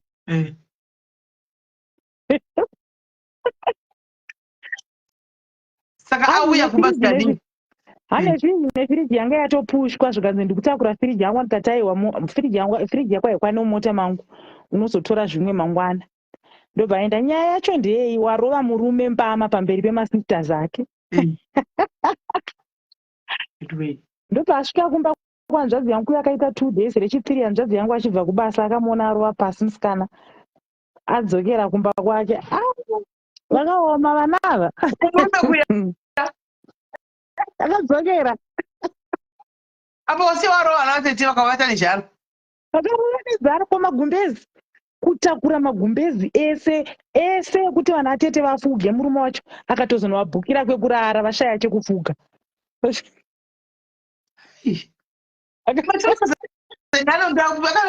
Ndaona rimwe 2000 rakaita vhidhiyo riri kune imwe imba yenhikiri yesocialite. Ndati nhai Mwari, ndopazvasvikira.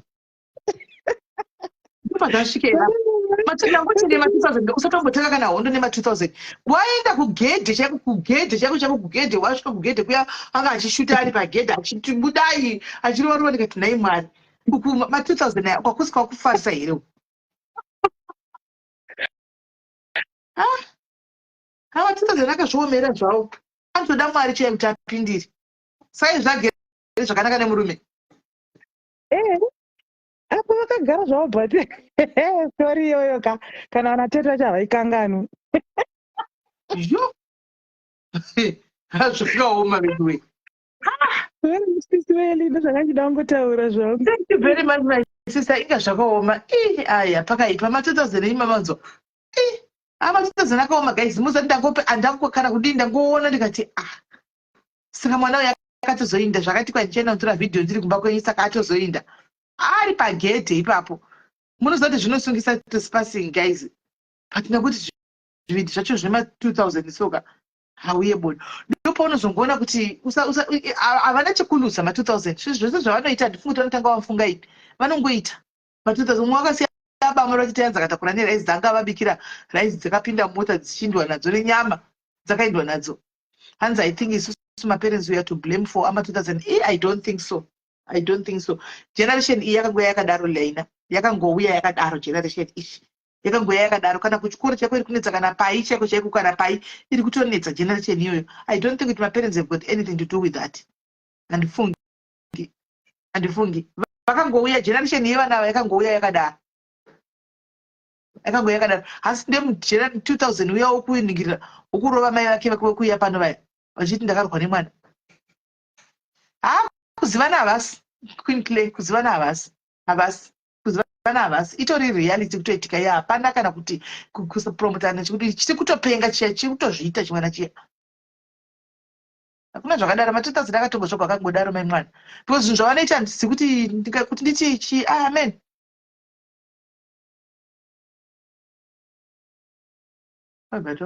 Handizivi chiso nekuti handiko ina handindi kuInstagram handizivi ini. Handindi kuInstagram saka ine hangu handizvizivi zvekuInstagram. Handizivi. Ma2000.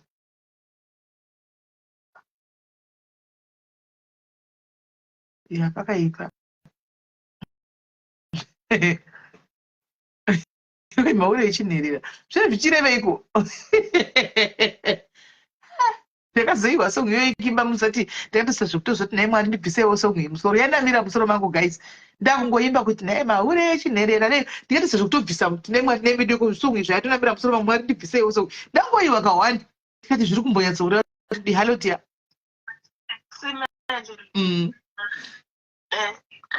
ndoda kukomenta apo panzi hanzi kwangu adero munoziva kuti chinoitika mulaifika inini simeli ndairova vanhu vachiti zvoni inini ndiri wrong pamwana ndaigara ndichivaudza ndichiti ndezvekuti amumuzivi mwana wangu aitaura kuti mama wangu vanondivenga ndichivaudza vanhu kuti aungavengi mwana ini ndinovenga mabasa aanoita saka kuti munhu akakuti anzi anojaidziwa like pane kamwe kamutauriro so kanonzi kutwa vamjaedza vanomujaidza mwana uyu hakuna kujaidza mwana mukatarisa pane imwe vhidhiyo so yakaitwa natafadzwa chidawa nemapurisa akaya vachitora mwana airambidza kumurume ane vakadzi 2 iye aite mukadzi wechi3 muri kuona kuti ndo zvavari vana vacho chaunomurambidza ndo chaanoda. I'm still remember ine ndichikura ndaigara nambuya vangu vaitwa kakutarisa neziso so pane vanhu vagara napasi utosumuka undoshifta wega vanongokupa ziso so but vana vedu iko zvinogamupa ziso anotokubvunza kuti chiri iwe anotoita hasha kwauri unoita benzi pavanhu saka vana vacho ndo zvavari hatisi kuvapa nyembe but handizivi kaunhu karipo ukaona mwana achirorwa maybe ka4 kana kuti ka5 ka2 years zvine hazvisiri normal. Zvimwe kuzviitisa zvimwe unonamata kusvikira wapera inzwi racho rekunamata iroro. Thank you very much. Ndogara chizoziva kuti guys hakuna mai vanoda kuti mwana wavaite musikadzwa. Hakuna mai vanototi mwana wangu ita musika wanoda kuti mwana ite musikadzwa. But vana vanongoita musikadzwa. Sometimes it's very wrong kuti mai vacho because mai vanenge vasingatotoshindwa nemunhu iyeye. Vanochita toita sei? Vanenge vachiita toita sei but ndozvinenge zviripo. Anzi help me celebrating my baby. Happy birthday to your boys, my sister. Mwari avachengetedze vakure zvakanaka munyasha. Asi ndo ma2002 kutaurai. Antimaona. Saka unongochikuisawo kuna Mwari namba toti Mwari pa2000 ndotombotenda Mwari kuti ndototumika ndototuma vachitoidini guys pamwe havabvumi kana kuti pamwe havabvumi kana kuita sei mai Mwari uchitotsvairi gwamba achitotsvairamba achitoklinashira zvese nototi Mwari zvakatonaka dai zvikaramba zvichidaro anzi munamata ishanda ma2k zvakaoma masista dzangu kungoenda nenyasha kuti pakamira sei pauri papo pakamira sei pama2k auri papo because iyi ma2k ndeimwe mbeu yakangozviomera mai Mwari ndeimwe mbeu yakangozviomera ndaona chinda apindai ndaona hana kuibva madi unotenga kaita muzi here shekera ndoma2000 tikutauraiwa indai munotenga musatafara asi mazvoona ma2000 akaoma guys akazviomera ma2000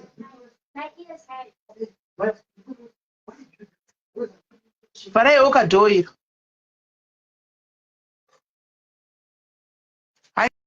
idea. Hello. Hello, Sisi Mary. What do you say? Mushe tinofara hedu. Ndoda kungocontribute pane vari kuti hanzi kusarohwa. Mwamai kunoko vakati vachipedza kumurohwa mwana wavo achibva abuda nepawindo akanodana mapurisa.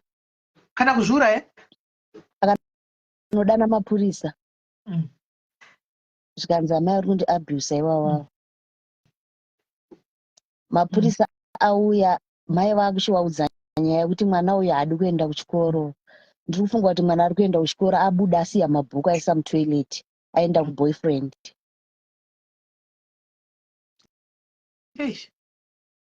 Vamutevera vamuona ari kuboyfriend awanda kuti awa mai audzwa kuti mama wako ari kuuya, ndobva awanda.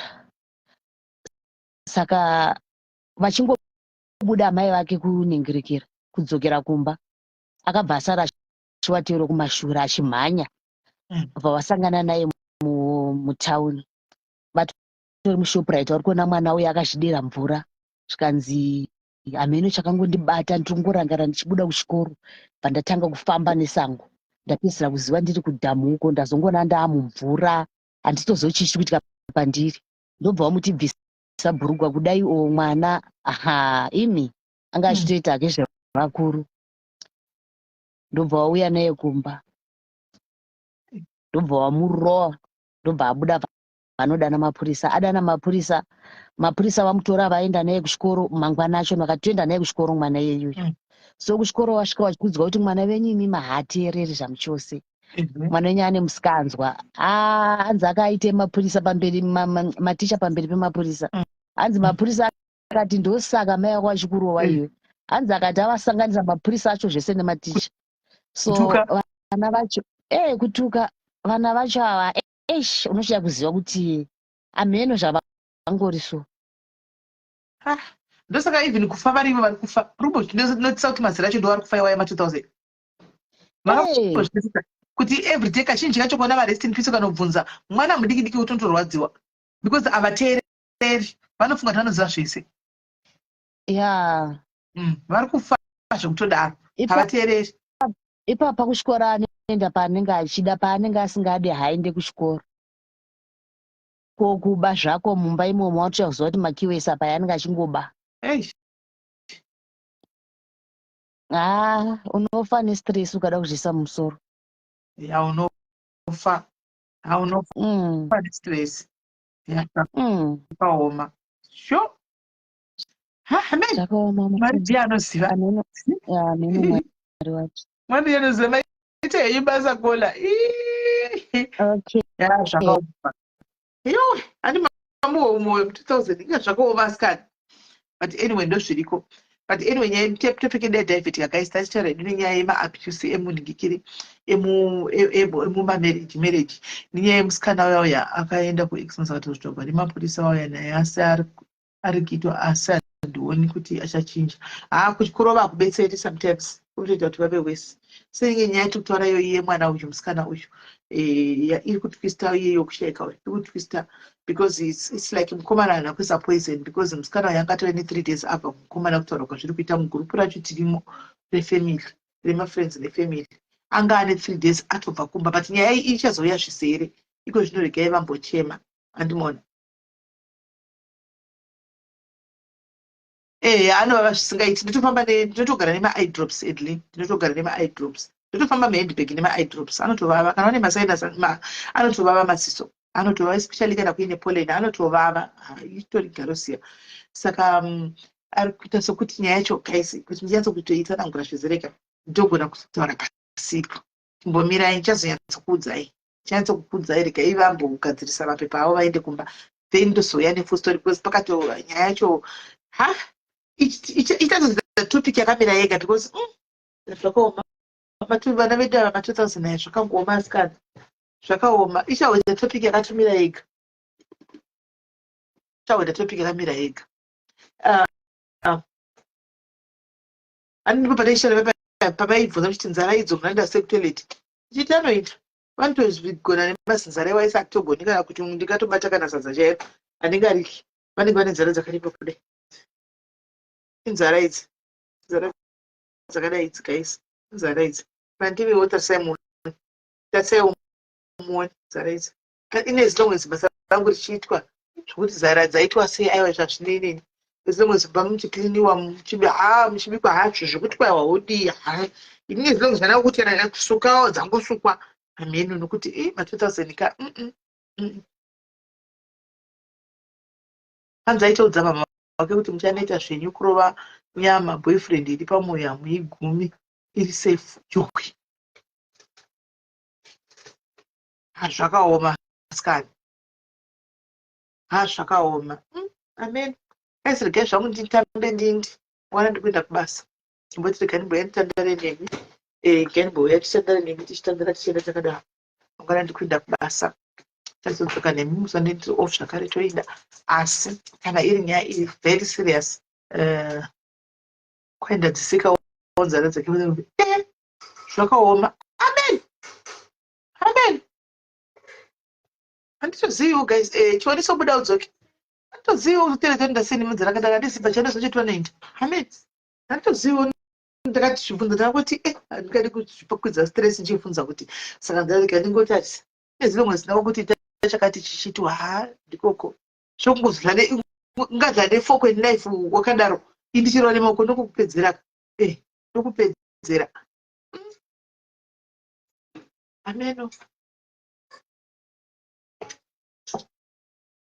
ameno hatina zera navo ndochokwadi zera navo charo hatina maimwana hatina zera navo zera navo hatina chaiko saka imo mushando chechi chinenge chirova chechavaiva choitiwo munhu mukuru nowakuti ndakabvugwa ndichando kudai maimwana pane vakapfeka zvimaminisketi ndichandimuka chando chei mumaminisketi zviminisketi imomo muchando minisketi nesokisi nepulling sokisi muchando cheche chekuti guys unoita kudaiwo pane vakapfeka izvo saka unongoona kuti hatina zera navo rega tingotarisa usazvipe stress ingotarisawo ungosiyawo zvakadaro kutarisa ukapinda mubedroom munenge makaiswa makala madziro makaiswa malights aya kutoita kunge uri munonzi mudisco kunge uri mudisco maimwana malights ukapinda tutapto inoseswa singanyatsi kuona zvakanaka kuda tise takaisigwa here hautinyatsi kuona maimwana munenge mune makala mupink mune green ushiya kuti zviri kufamba sei meno guys ndakamapedza ini lera ndikamirira izvozvo ndikamirira izvozvo watimirira izvozvo saka guys ndakuenda ndikubatai pafikiro rinokuira guys mazana ndikunyatso kushanda zvokushanda zviya kamwari wese ndozongotarisa wangu at least ndokutenda ndokukwanisa kuna mwari ngoti mwari ndinoziva but ndinongofarira kuti kuchikoro kwacho at least kuchikoro anogona ka saka kuchikoro ari kumberi akaita zvokutojambiswa mamagrades hey kwaitine hama yangu iri kutopisa izvozvi 16 years ari kuchipatara mwana izvozvi akabatwa siki nyasi yese kuzara maronda foni yakazara masms ndiye hk aitomanikidza mukomana kuti auye kumupinda kwachimupinza nepawindo hey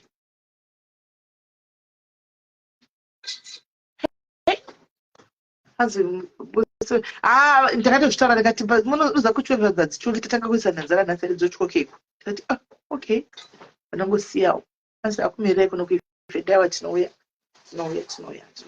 so guys regai ndinge tikumboshanda zvokushanda zviya regai tozobatsana nemi asi mavhidhiyo saka nyaya dzangu dzandinadzo kuseri kuza ndiri kudzila nadzo kuseri ndinokumbira permission nekuti ndidziite zvangu mandingikiri ndidziite zvangu mavhidhios ndichikuudzai kuseri kuza nenge vasingadi kuya palife saka ndine permission yandinayo kuseri kuguys kanyayo yoka yandinayo kuseri kwauku handizivi ndichakuudzai mangwana ndichakuitirai vhidhio chindokukandirai mangwana zvakaoma yandinayo kuseri ndichakuitirai vhidhio chindokukandirai mangwana zvakaoma guys kurarama kulife mahwani guys.